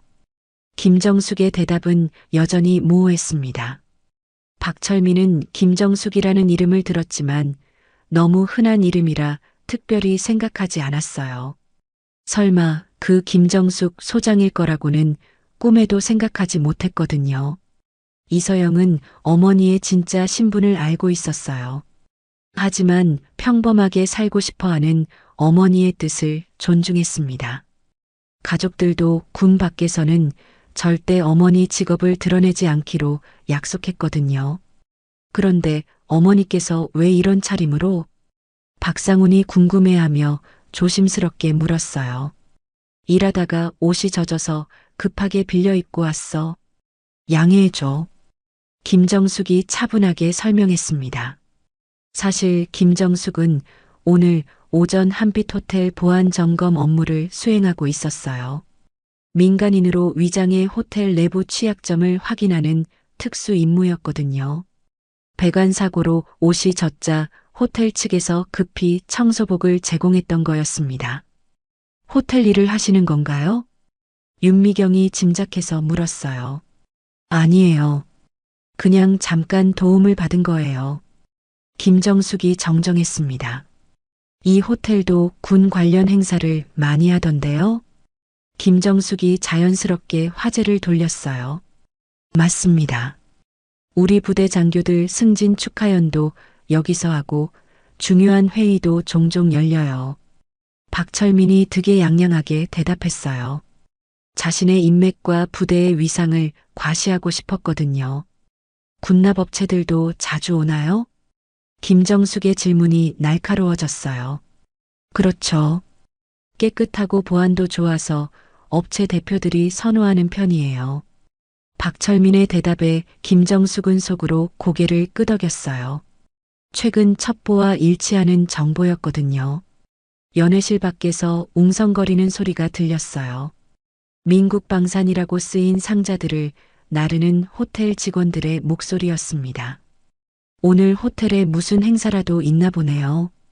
이도연이 창 밖을 보며 말했어요. 아, 그 회사 알아요.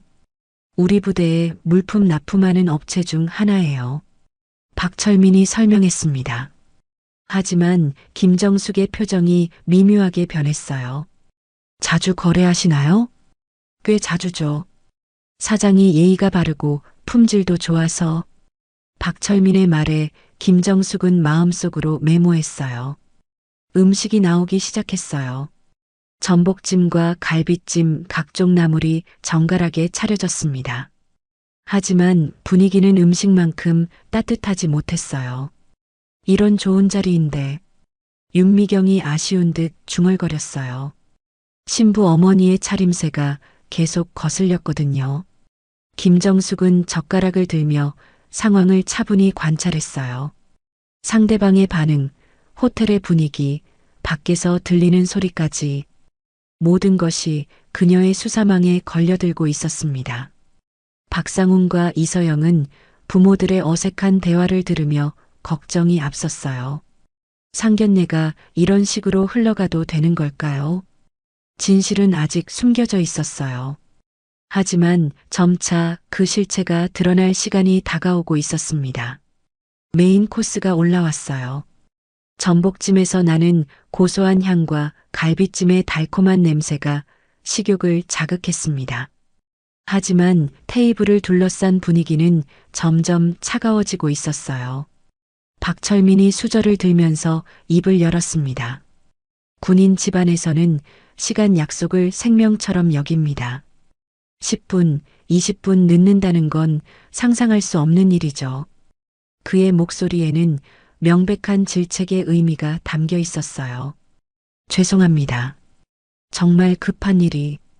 김정숙이 사과하려 했지만 박철민이 손을 들어 막았어요. 더 중요한 건 예의입니다. 특히 이런 중요한 자리에서 어떤 모습으로 나와야 하는지는 상식이지 않습니까? 박철민의 시선이 김정숙의 청소복을 훑었어요. 경멸이 섞인 눈빛이었습니다.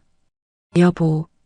윤미경이 남편의 팔을 살짝 잡았지만 박철민은 멈추지 않았어요. 우리 집안은 3대째 군인입니다. 체면과 격식을 무엇보다 중시하죠. 그런데 이런 몰골로 나타나시면 어떻게 해야 합니까? 박철민의 목소리가 점점 높아졌어요. 아버지, 음식부터 드시죠. 박상훈이 조심스럽게 말했지만 박철민의 분노는 가라앉지 않았어요. 상훈아, 넌 아직 몰라.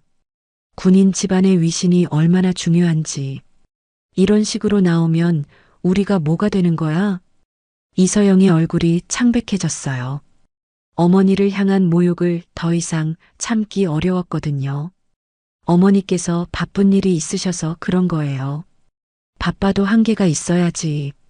청소부하고 손님을 구분도 못하겠네. 박철민의 말이 도를 넘었어요. 윤미경이 호텔 직원을 불렀습니다. 여기 청소 담당 구역이 어떻게 배정되나요? 손님 식사 공간하고 섞이면 위생상 문제 아닌가요? 죄송합니다. 확인해 보겠습니다. 직원이 당황하며 대답했어요. 우리 부대 간부들은 이런 복장으로는 출입조차 불가능해요. 박철민이 계속 공격적으로 말했어요. 명절이나 중요한 행사 때는 부대 시설도 이용하고 장성급 인사들도 초대하곤 하죠. 그런데 이런 차림으로는 어림도 없어. 김정숙은 조용히 식사를 계속했어요. 하지만 그녀의 눈빛이 차가워지기 시작했습니다. 체면이라는 게 있잖아요. 상견례가 뭔지 아세요? 두 집안이 평생 인연을 맺는 자리라고요. 박철민의 모욕이 절정에 달했어요. 이도연이 참지 못하고 일어섰습니다. 너무 심하신 게 아닙니까? 사정이 있어서 그런 건데. 심해요? 이게 심한 말이에요? 군 기강이 뭔지 아십니까? 박철민이 목소리를 높였어요. 연회실 전체에 그의 고함 소리가 울려 퍼졌습니다.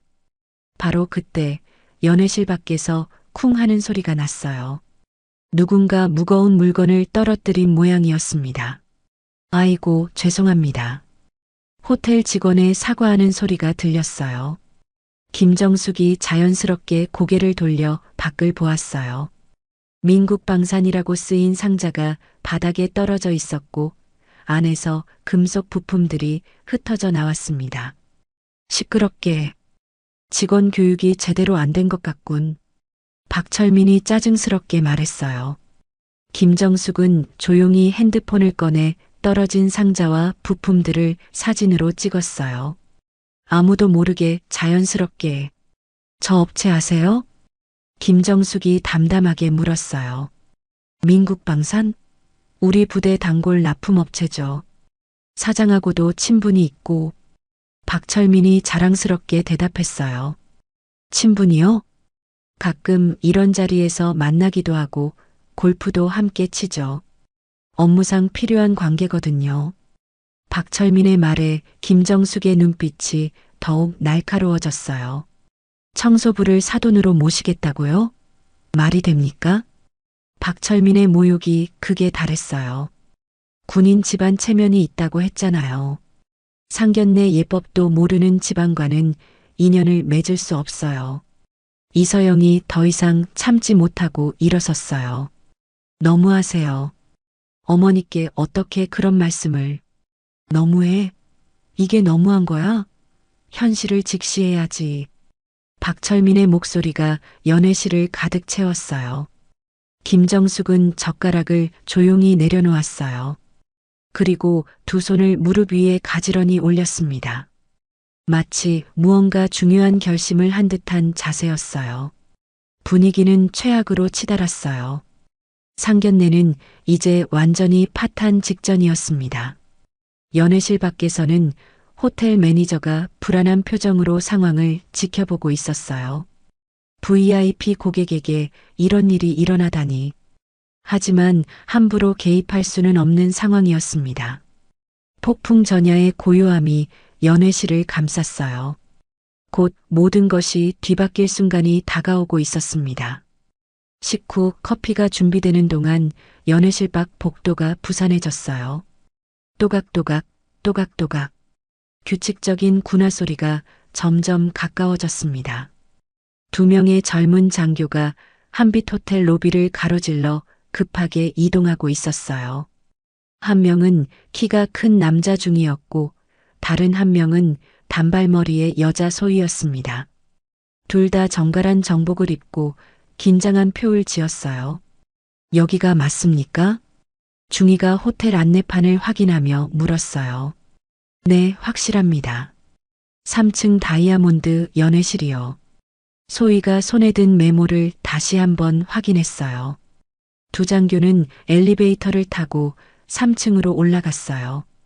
연회실 앞에 도착하자 잠시 멈춰서서 자세를 가다듬었습니다. 준비되셨습니까? 네, 중이님. 둘은 정렬을 갖추고 연회실 문 앞에서 대기했어요.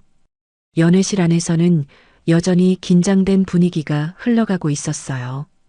이런 식으로는 결혼 자체를 다시 생각해야겠습니다. 박철민이 최후 통첩을 하듯 말했어요.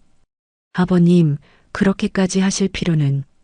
박상훈이 말리려 했지만 박철민의 분노는 멈추지 않았어요. 바로 그때 연회실 문이 천천히 열렸습니다. 정복을 단정히 입은 두 장교가 당당하게 들어섰어요. 연회실 안의 모든 시선이 그들에게 쏠렸습니다. 장교들은 곧바로 김정숙을 찾아냈어요. 그리고 주저하지 않고 그녀를 향해 정확한 각도로 거수 경례를 했습니다. 소장님, 중이의 또렷한 목소리가 연회실에 울려 퍼졌어요. 순간 연회실이 조용해졌어요. 윤미경이 들고 있던 찻잔이 덜컥거렸고 박철민의 입이 벌어졌습니다. 소장님? 박상훈이 어리둥절한 표정으로 되물었어요. 김정숙이 천천히 일어났습니다. 청소복 차림이었지만 그 순간 그녀에게서 범접할 수 없는 위험이 풍겨났어요. 등을 곧게 펴고 턱을 살짝 들어 올린 자세는 완전히 다른 사람 같았습니다. 지금 여기서 보고하기엔 부적절하다. 김정숙의 목소리가 완전히 달라졌어요. 명령조의 단호한 톤이었습니다. 하지만 긴급사항이라서 즉시 보고드려야 할 것 같습니다. 소희가 조심스럽게 말했어요. KJ 관련 사안인가? 김정숙이 물었어요. 네, 맞습니다. 중이가 대답했어요. 박철민의 얼굴이 창백해졌어요.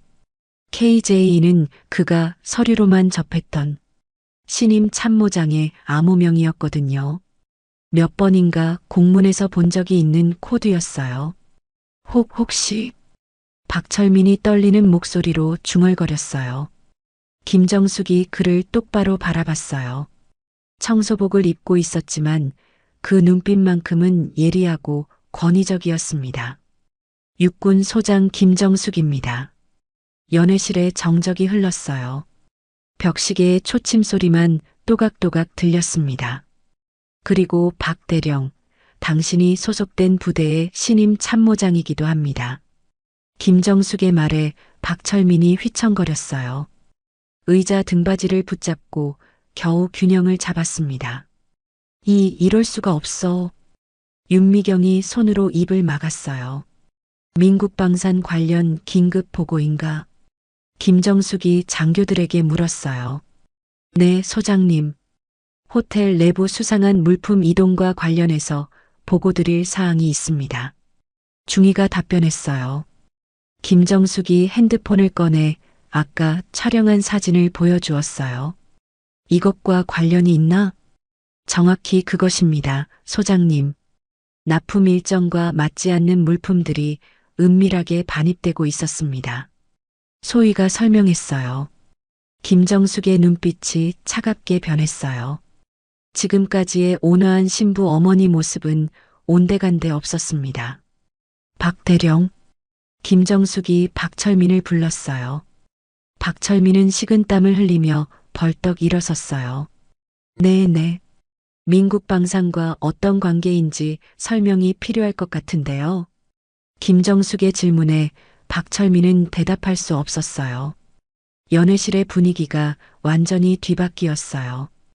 이제 김정숙이 완전한 주도권을 쥔 상황이었습니다.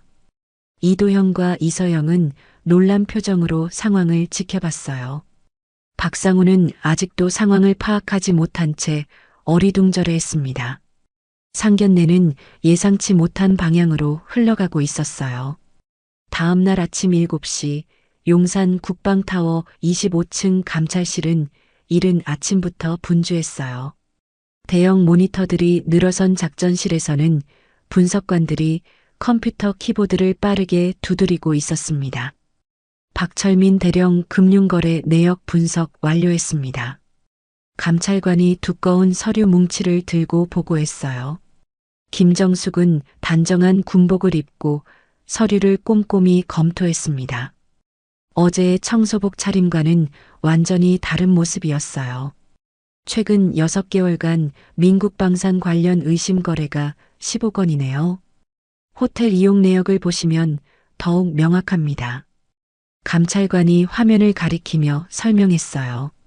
컴퓨터 모니터에는 박철민의 신용카드 사용 내역이 시간순으로 정리되어 있었어요. 한빛 호텔에서의 결제 기록이 유독 많았습니다. 개인 결제가 아니라 민국방산 법인카드로 대신 결제된 게 대부분이군요. 맞습니다. 명백한 접대 수수죠. 김정숙이 빨간 펜으로 수상한 거래들을 표시했어요. 감찰팀은 밤새 관련 자료들을 수집했어요. 민국방산과 박철민 사이의 금전거래, 통신 기록, 만남의 정황까지 세세하게 추적했습니다. 부대 차량 GPS 추적 결과도 나왔습니다. 다른 감찰관이 새로운 자료를 가져왔어요. 대형 화면에 지도가 나타났고 빨간 점들이 이동 경로를 표시했어요. 부대 차량이 민국방산 사무실과 한빛 호텔을 반복해서 오간 기록이 선명했습니다. 토요일, 일요일에도 이동한 기록이 있네요. 사적 용도로 군 차량을 사용한 거 맞습니다. 김정숙이 고개를 끄덕였어요. 이 정도면 충분한 물증입니다. 본격적인 수사에 들어가죠. 김정숙이 수사 개시 승인서에 서명했어요. 한편 박철민은 자택에서 초조하게 전화를 받고 있었어요. 대령님, 큰일 났습니다. 민국방산 직원의 다급한 목소리가 수화기에서 흘러나왔어요. 무슨 일이야? 감찰팀이 우리 사무실에 나타났어요. 서류들을 모두 가져가고 있습니다. 박철민의 손이 덜덜 떨렸어요. 그럴 리가 없어. 뭔가 착각이. 아닙니다. 정식 영장을 가지고 왔어요. 압수수색 중이에요. 전화가 끊어지자 박철민은 주저앉았어요. 여보, 어떻게 된 거예요? 윤미경이 불안한 표정으로 물었어요. 어제 그 여자가, 그 청소부가 정말 소장이었다니. 박철민이 머리를 감싸며 중얼거렸어요. 국방타워에서는 수사가 본격화되고 있었어요. 군검찰의 영장 신청 완료했습니다. 합동수사단 구성도 승인받았고요. 김정숙 앞에 각종 보고서들이 쌓여 있었어요. 이 사건은 단순한 개인 비리가 아닙니다. 군납업체와 군 간부들 간의 조직적 유착으로 보입니다. 김정숙이 회의실에 모인 수사팀에게 말했어요. 방위사업청과도 연계해서 수사하겠습니다. 군사경찰단도 투입하고요. 수사 범위가 점점 확대되고 있었어요. 박상우는 아버지로부터 사실을 듣고 충격에 빠졌어요. 아버지가 정말 그런 일을 하신 거예요? 상훈아, 미안하다. 아버지가 잘못했다. 박철민이 고개를 푹 숙였어요. 박상우는 즉시 이서영에게 전화를 걸었어요. 서영아, 결혼은 당분간 미루는 게 좋을 것 같아. 왜요? 상훈 오빠 잘못이 아니잖아요. 이서영의 목소리는 여전히 따뜻했어요. 하지만 상황이 상황이니까. 둘의 대화는 무거웠지만 서로에 대한 믿음만큼은 변하지 않았어요. 국정감사실에서는 관련 부처들이 긴급회의를 열었어요. 이번 사건을 계기로 군납 시스템을 전면 개혁해야 합니다. 투명성을 높이고 감시 체계를 강화하죠. 김정숙의 보고를 받은 고위 간부들이 대책 마련에 나섰어요. 수사의 칼날은 점점 날카로워지고 있었고 진실은 하나씩 드러나고 있었습니다. 새벽 6시 서울시 강남구에 위치한 민국방산 본사 앞에 검은 승용차 여러 대가 줄지어 섰어요. 합동수사단 요원들이 차에서 내려 건물을 포위했습니다. 수사관입니다. 압수수색 영장 집행하겠습니다. 수사팀장이 경비실에 영장을 제시했어요. 민국방산 직원들은 갑작스러운 상황에 당황했어요. 평소와 다름없이 출근한 직원들이 건물 입구에서 발길을 멈춰야 했습니다. 무슨 일이에요? 회사에 무슨 문제라도 있나요? 직원들의 웅성거림 속에서 수사관들이 사무실로 들어갔어요. 민국방산 사장실에서는 중요한 증거들이 쏟아져 나왔어요. 이것 보세요. 동일한 부품인데 납품 단가가 정가의 3배로 책정되어 있어요. 수사관이 계약서를 들고 동료에게 보여주었어요. 허위 시험 성적서도 여기 있습니다. 책상 서랍에서 발견된 서류들은 조작된 품질 검사 결과였어요. 이건 완전히 사기 행위네요. 수사관들이 증거품을 투명한 봉투에 담았어요. 같은 시간 박철민의 자택에도 수색이 들어갔어요. 영장 집행입니다. 협조 부탁드립니다. 수사관들이 정중하지만 단호하게 말했어요. 여보, 이게 무슨 일이에요? 윤미경이 떨리는 목소리로 남편에게 물었어요. 박철민은 이미 체념한 표정이었어요. 어제 상견례에서 벌어진 일이 이런 결과를 가져올 것이라는 걸 예상했거든요. 서재에서는 민국방산과 주고받은 각종 서류들이 발견되었어요. 이것들도 모두 증거품으로 압수하겠습니다. 골프장 이용권, 고급 식당 예약 확인서, 호텔 숙박권까지 접대의 흔적들이 고스란히 드러났어요. 국방타워 감찰실에서는 실시간으로 수색 결과를 보고받고 있었어요. 현장에서 확보한 증거물들입니다. 감찰관이 목록을 읽어주었어요. 김정숙은 차분한 표정으로 보고를 들었어요. 계좌 동결 절차는 어떻게 되고 있나? 박 대령과 부인 명의 모든 계좌를 동결했습니다. 민국방산 법인 계좌와 대표이사 개인 계좌도 마찬가지입니다. 은행들에서는 긴급히 관련 계좌들의 거래를 중단시켰어요. 부당이득으로 취득한 자산들을 보전하기 위한 조치였습니다. 군 수사재판부에서는 구속영장을 발부했어요. 피의자의 도주 및 증거인멸 우려가 크다고 판단됩니다. 판사가 영장 발부 이유를 설명했어요. 박철민은 결국 구속되었어요. 30년간 입었던 군복을 벗고 수갑을 찬 채 호송차에 올라야 했습니다. 대령님, 후배 장교들이 안타까운 시선으로 지켜봤어요. 윤미경도 조사를 받았어요. 민국방산에서 제공받은 각종 혜택들이 문제가 됐거든요. 호텔 VIP 멤버십과 포인트 적립 내역을 보면 모두 민국방산 측에서 제공한 것으로 확인됩니다. 전혀 몰랐다고 하셔도 법적 책임은 피하기 어려울 것 같습니다. 수사관의 설명에 윤미경은 고개를 떨궜어요. 박상우는 부모의 구속 소식을 듣고 절망했어요. 서영아, 정말 죄송해. 어떻게 이런 일이 일어났는지. 괜찮아요, 상훈 오빠. 오빠가 잘못한 게 아니에요. 이서영이 위로했지만 두 사람 모두 마음이 무거웠어요. 민국방산은 방위사업 참여 자격을 박탈당했어요. 10년간 모든 국방 관련 입찰에서 제외됩니다. 방위사업청에 통보였어요. 회사 주가는 폭락했고 거래처들이 줄줄이 계약을 취소하기 시작했어요. 회사가 문을 닫는 건 아니겠죠? 직원들이 불안해했어요. 김정숙은 수사 진행 상황을 점검했어요. 관련자들의 구속과 자산 동결이 완료되었습니다. 이제 재판 준비에 들어가죠. 정의의 실현을 위한 과정이 차근차근 진행되고 있었어요. 하지만 김정숙의 마음 한편에는 복잡한 감정이 자리하고 있었습니다. 개인적으로는 아쉬운 일이었지만 공적인 책임은 반드시 져야 한다는 신념이 더 컸어요. 군사법원 대법정은 엄숙한 분위기에 휩싸여 있었어요. 높은 천장에 걸린 태극기와 군기가 정의의 무게를 더했습니다.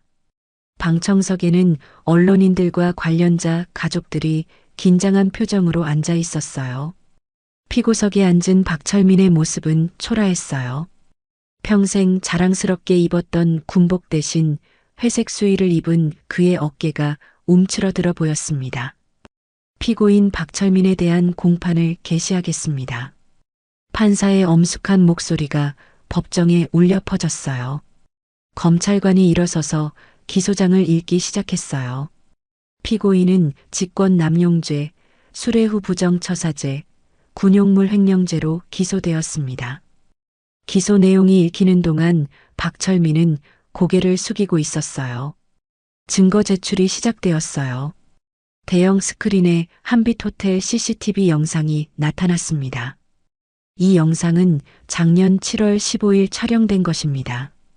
화면에는 박철민이 민국방산 김 사장과 은밀하게 만나는 모습이 선명하게 담겨 있었어요.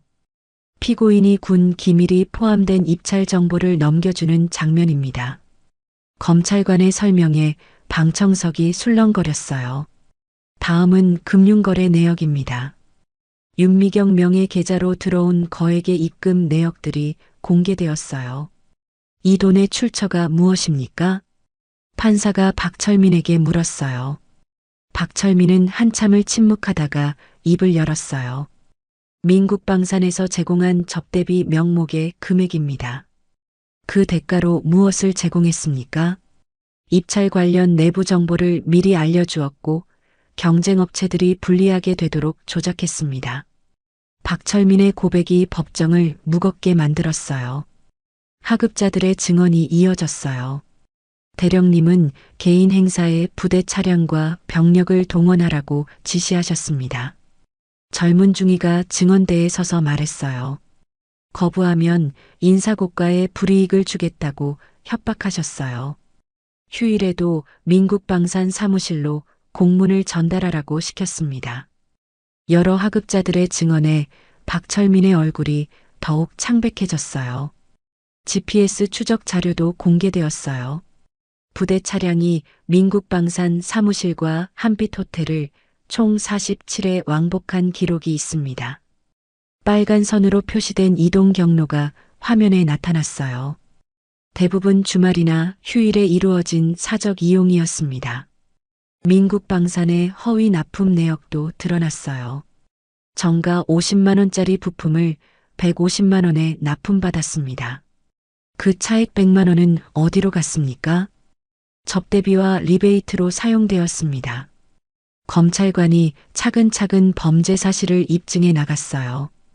변호인이 최후 변론에 나섰어요. 피고인은 깊이 반성하고 있습니다.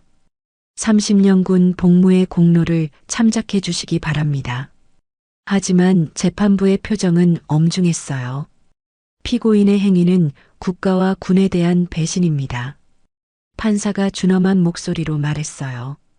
군 기강을 해치고 국방 예산을 낭비한 중대한 범죄로 판단됩니다. 최종 선고가 내려졌어요. 피고인 박철민에게 징역 3년과 추징금 5억 원을 선고합니다. 또한 군에서의 파면, 처분과 군인연금 삭감을 병가합니다. 방망이 소리가 울리자 박철민이 주저앉았어요. 윤미경도 민사상 책임을 졌어요. 부당이득 반환금 2억 원과 과태료 5천만 원을 납부해야 했습니다. 민국방산은 더 큰 타격을 받았어요. 방위사업 참여 자격 10년 박탈과 과징금 20억 원을 부과합니다. 회사는 사실상 문을 닫게 되었어요. 김정숙은 판결문을 받아보며 깊은 생각에 잠겼어요.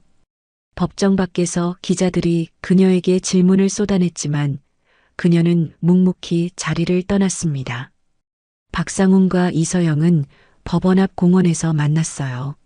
서영아, 정말 미안해. 아니에요. 우리는 우리 길을 가면 돼요. 두 사람은 결혼을 당분간 미루기로 했어요. 상처를 치유하고 새로운 시작을 준비하기 위해서였습니다. 시간이 지나면 모든 게 괜찮아질 거예요. 이서영의 따뜻한 말에 박상훈이 고개를 끄덕였어요. 정의는 실현되었지만 모든 사람들에게 상처를 남긴 사건이었어요. 하지만 이것이 더 큰 부패를 막는 교훈이 되었다는 점에서 의미가 있었습니다. 판결이 확정된 지 한 달 후, 한빛 호텔은 완전히 새로운 모습으로 변했어요. 로비 한쪽 벽에는 새로운 운영 방침이 크게 게시되어 있었습니다. 투명하고 공정한 호텔 운영을 위한 새로운 지침. 모든 군 관련 행사는 외부 감사 하에 진행됩니다.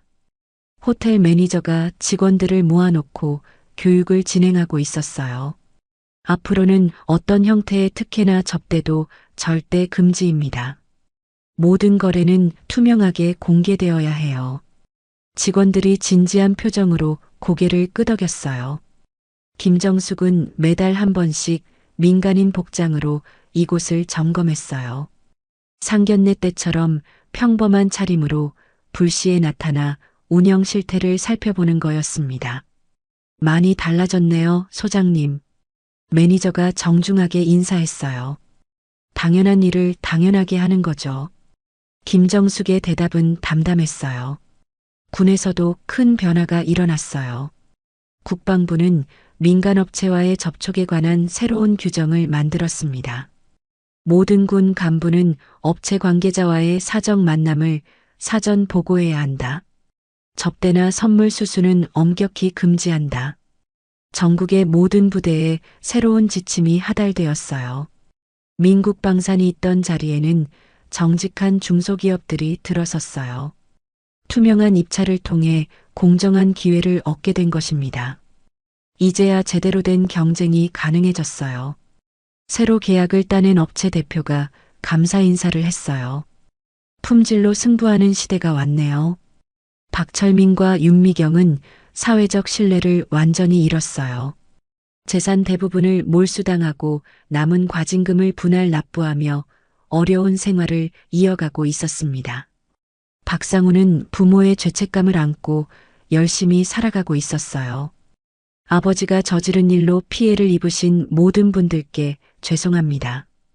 그는 진심 어린 사과와 함께 새로운 삶을 시작했어요. 이서영과의 관계도 천천히 회복해 나가고 있었어요. 시간이 지나면 모든 게 괜찮아질 거예요. 우리는 우리만의 길을 걸어가면 돼요. 서로에 대한 믿음과 사랑은 시련을 통해 더욱 단단해졌어요. 어느 날 김정숙은 한빛 호텔 창고를 방문했어요. 그곳에는 상견례 날 입었던 청소복이 깨끗하게 보관되어 있었습니다. 김정숙은 그 옷을 손으로 만지며 잠시 생각에 잠겼어요. 이제 이 옷의 역할도 끝났네요. 호텔 직원이 옆에서 말했어요. 그렇죠. 하지만 좋은 교훈을 남겨주었어요. 김정숙이 청소복을 정중히 접어 넣었어요. 창 밖으로 보이는 용산의 풍경이 평화로워 보였어요. 국방타워가 햇살을 받아 반짝이고 있었습니다. 현장에서 시작해서 현장에서 끝내는 것. 그것이 김정숙의 일관된 원칙이었어요. 이도연은 아내의 모습을 지켜보며 자랑스러워했어요. 당신이 옳은 일을 했어요. 우리 모두를 위한 일이었죠. 김정숙이 따뜻한 미소를 지었어요. 한빛 호텔 복도에는 새로운 표어가 걸려 있었어요. 겉모습이 아닌 진실로, 권력이 아닌 원칙으로. 이 문구는 그곳을 찾는 모든 이들에게 깊은 울림을 주었어요. 김정숙은 마지막으로 상견례를 했던 다이아몬드 연회실을 둘러봤어요. 그날의 모든 기억이 생생했습니다. 청소부로 무시당했던 순간부터 진실이 밝혀지기까지 모든 과정이 정의로운 결말로 이어진 것에 대해 깊은 보람을 느꼈어요. 정의는 때로는 예상치 못한 모습으로 찾아와요. 김정숙이 혼잣말을 했어요. 상견례에서 받았던 모욕과 멸시도 이제는 의미 있는 기억이 되었어요. 그 모든 것이 진실을 밝혀내는 과정의 일부였으니까요. 김정숙은 깊이 숨을 들이마시고 연회실을 나섰어요. 복도를 걸으며 그날의 일들을 되돌아봤습니다.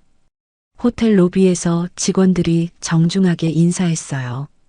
소장님, 수고하셨습니다. 앞으로도 계속 지켜봐 주세요. 김정숙은 고개를 끄덕이며 호텔을 나섰어요. 바깥은 따뜻한 봄날이었어요. 벚꽃이 흩날리는 용산 거리를 걸으며 김정숙은 마음의 평화를 느꼈습니다. 핸드폰이 울렸어요. 이서영에게서 온 문자였습니다. 어머니, 오늘도 수고 많으셨어요. 저녁에 뵐게요. 김정숙이 미소를 지으며 답장을 보냈어요. 응, 우리 딸. 오늘 저녁에는 맛있는 거 해줄게. 가족의 따뜻함이 모든 피로를 씻어주었어요. 국방타워로 돌아가는 길에 김정숙은 작은 공원에 들렀어요. 벤치에 앉아 하늘을 올려다봤습니다. 구름이 천천히 흘러가고 있었어요. 마치 지나간 시간들처럼. 정의를 실현하는 일은 쉽지 않아요. 김정숙이 혼잣말을 했어요. 하지만 포기할 수는 없죠. 공원에서는 아이들이 뛰어놀고 있었어요. 그 모습을 보며 김정숙은 미래에 대한 희망을 느꼈습니다. 이 아이들이 자라서 살아갈 세상이 더욱 정의롭고 공정했으면 좋겠다는 생각이 들었어요. 박상훈과 이서영도 언젠가는 행복한 가정을 꾸리게 될 거예요. 시련을 겪었지만 그것이 두 사람을 더욱 성숙하게 만들었거든요. 김정숙은 벤치에서 일어나 국방타워를 향해 걸었어요. 오늘도 정의를 기다리는 사람들이 있을 테니까요. 상견례에서 시작된 이야기는 이렇게 끝이 났어요. 하지만 정의를 향한 김정숙의 걸음은 계속될 것입니다. 청소복을 입고 모욕을 당했던 그날의 기억은 평생 잊지 못할 거예요. 그리고 그 기억은 앞으로도 그녀에게 힘이 되어줄 것입니다. 겉모습으로 사람을 판단하지 말라는 교훈, 권력보다는 원칙이 중요하다는 가르침. 이 모든 것들이 상견례 사건이 남긴 소중한 유산이었어요. 한빛 호텔에는 여전히 그날의 교훈을 새긴 표어가 걸려 있어요. 겉모습이 아닌 진실로, 권력이 아닌 원칙으로. 그리고 김정숙은 오늘도 어디선가 부정과 불의에 맞서고 있을 것입니다. 평범한 모습으로 하지만 흔들리지 않는 신념으로. 상견례의 진실은 이렇게 막을 내렸습니다. 모든 이들에게 깊은 감동과 교훈을 남기면서 말이에요. 김정숙이 국방타워에 도착했을 때 동료 장교들이 반갑게 맞아주었어요. 소장님, 오늘 점검은 어떠셨어요? 많이 개선되었어요. 우리의 노력이 헛되지 않았네요. 김정숙의 대답에 모든 이들이 뿌듯한 표정을 지었어요. 사무실로 돌아온 김정숙은 책상 위에 놓인 새로운 보고서를 펼쳤어요. 또 다른 사건의 시작일지도 모르지만 그녀는 조금도 두렵지 않았어요. 정의는 결코 포기할 수 없는 가치니까요. 창 밖으로 석양이 지고 있었어요. 하루가 끝나가고 있었지만 김정숙의 하루는 아직 끝나지 않았습니다. 집에 돌아가면 가족들이 기다리고 있을 거예요. 따뜻한 저녁 식사와 함께 평범하지만 소중한 일상이 그녀를 기다리고 있었습니다. 상견례에서 받은 상처도 그 과정에서 느꼈던 분노도 이제는 모두 의미 있는 기억이 되었어요. 김정숙은 가방을 들고 사무실을 나섰어요. 오늘 하루도 정의를 위해 최선을 다했다는 뿌듯함과 함께 복도를 걸으며 그녀는 다시 한번 다짐했어요. 현장에서 시작해 현장에서 끝낸다. 이것이 김정숙의 변하지 않는 원칙이었고 앞으로도 그럴 것이었습니다. 엘리베이터 문이 열리자 김정숙이 안으로 들어갔어요. 거울에 비친 자신의 모습을 보며 미소를 지었습니다. 단정한 군복을 입은 소장의 모습이 아니라 한 사람의 어머니이자 아내로서의 자신을 보았거든요. 집으로 가는 길에 김정숙은 마트에 들렀어요. 가족들을 위한 저녁 재료를 사기 위해서였습니다. 평범한 일상. 그것이야말로 가장 소중한 것이라는 걸 그녀는 잘 알고 있었어요. 상견례 사건이 끝난 지 이제 2달이 지났어요. 모든 것이 제자리를 찾아가고 있었습니다. 정의는 실현되었고 교훈은 남았으며 새로운 질서가 자리 잡았어요. 1년이 지난 봄날 용산구 한 작은 카페에서 박상훈과 이서영이 마주 앉아 있었어요. 창 밖으로는 벚꽃잎이 하얗게 흩날리고 있었습니다. 서영아, 정말 괜찮을까? 박상훈이 조심스럽게 물었어요. 손 안에는 작은 반지 상자가 들려 있었습니다. 물론이에요. 이제 모든 게 정리되었잖아요. 이서영의 미소가 따뜻했어요. 박상훈은 지난 1년간 아버지의 죗값을 대신 치르며 살아왔어요. 피해를 입은 업체들에게 사과하고 새로운 일자리를 찾아 성실히 일했습니다. 아버지 일로 상처받으신 분들께 계속 죄송스러워요. 그건 상훈 오빠 잘못이 아니에요. 오빠는 오빠만의 길을 걸으면 돼요. 이서영이 그의 손을 잡아주었어요. 박철민은 교도소에서 모범수로 지내고 있었어요. 매주 한 번씩 면회를 오는 아들에게 항상 미안하다는 말만 반복했습니다. 상훈아, 아버지 때문에 내 인생이 망가져서는 안 된다. 아버지, 저는 괜찮아요. 서영이도 기다려주고 있고요. 박상훈은 아버지를 원망하지 않았어요. 대신 더욱 바르게 살겠다고 다짐했습니다.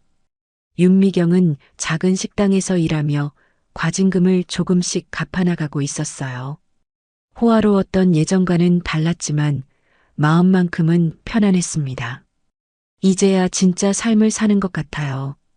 윤미경이 식당 동료에게 말했어요. 돈으로 사는 게 전부가 아니더라고요. 한편 김정숙은 국방부 감찰실에서 새로운 시스템을 구축하고 있었어요. 소장님, 신고 접수 건수가 30% 증가했습니다. 좋은 현상이에요. 투명성이 높아지고 있다는 증거죠. 김정숙의 개혁은 군 전체로 확산되고 있었어요. 민국방산 자리에는 정직기업이라는 새로운 회사가 들어섰어요. 투명한 경영과 공정한 거래를 원칙으로 하는 업체였습니다. 이제야 제대로 된 경쟁이 시작되었어요. 정직기업 대표가 직원들에게 말했어요. 품질과 신뢰로 승부합시다. 한빛호텔도 완전히 달라졌어요.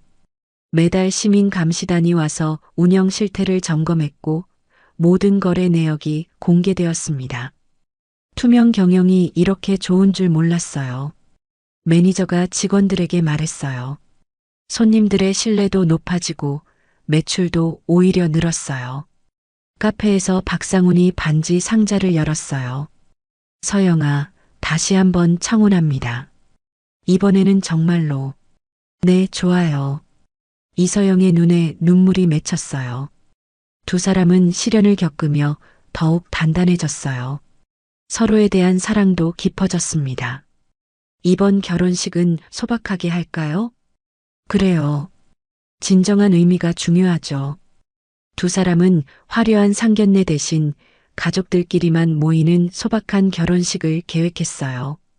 김정숙도 기꺼이 참석하겠다고 했어요. 이제는 정말 가족이 되는 거네요. 김정숙이 이도연에게 말했어요.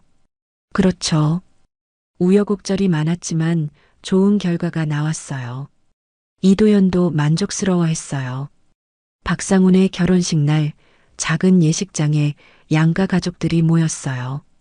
1년 전에 그 화려했던 상견례와는 정반대의 모습이었습니다. 김정숙은 평범한 정장을 입고 참석했어요. 청소복도 군복도 아닌 한 사람의 어머니로서의 모습이었습니다. 축하합니다. 김정숙이 박상훈에게 따뜻하게 인사했어요. 소장님 감사합니다. 저희에게 기회를 주셔서. 박상훈이 깊이 고개를 숙였어요. 과거는 과거예요. 앞으로가 중요하죠. 김정숙의 말에 박상훈의 눈가가 촉촉해졌어요. 결혼식이 끝난 후 김정숙은 한빛호텔을 다시 찾았어요. 1년 전 그 상견례가 벌어졌던 다이아몬드 연회실이었습니다. 많은 일이 있었네요.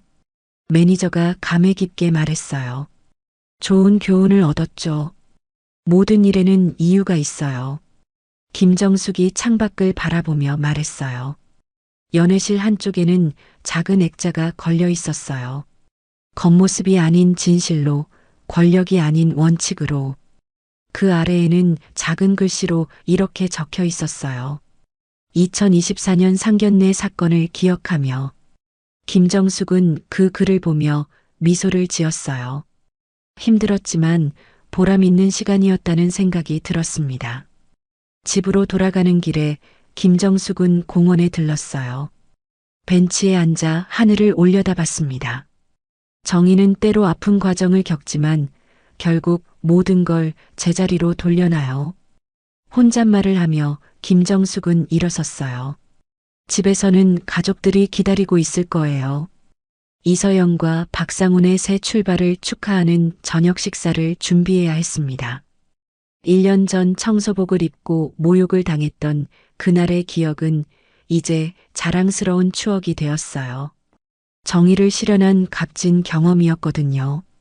김정숙은 집을 향해 걸었어요. 내일 또 새로운 하루가 시작될 테지만 그녀는 준비되어 있었습니다. 어떤 모습으로든 어떤 상황에서든 정의를 위해 싸울 준비가 되어 있었어요. 상견례에서 시작된 이야기는 이렇게 아름다운 결말을 맞았어요. 모든 사람이 제자리를 찾고 새로운 시작을 할 수 있게 되었습니다.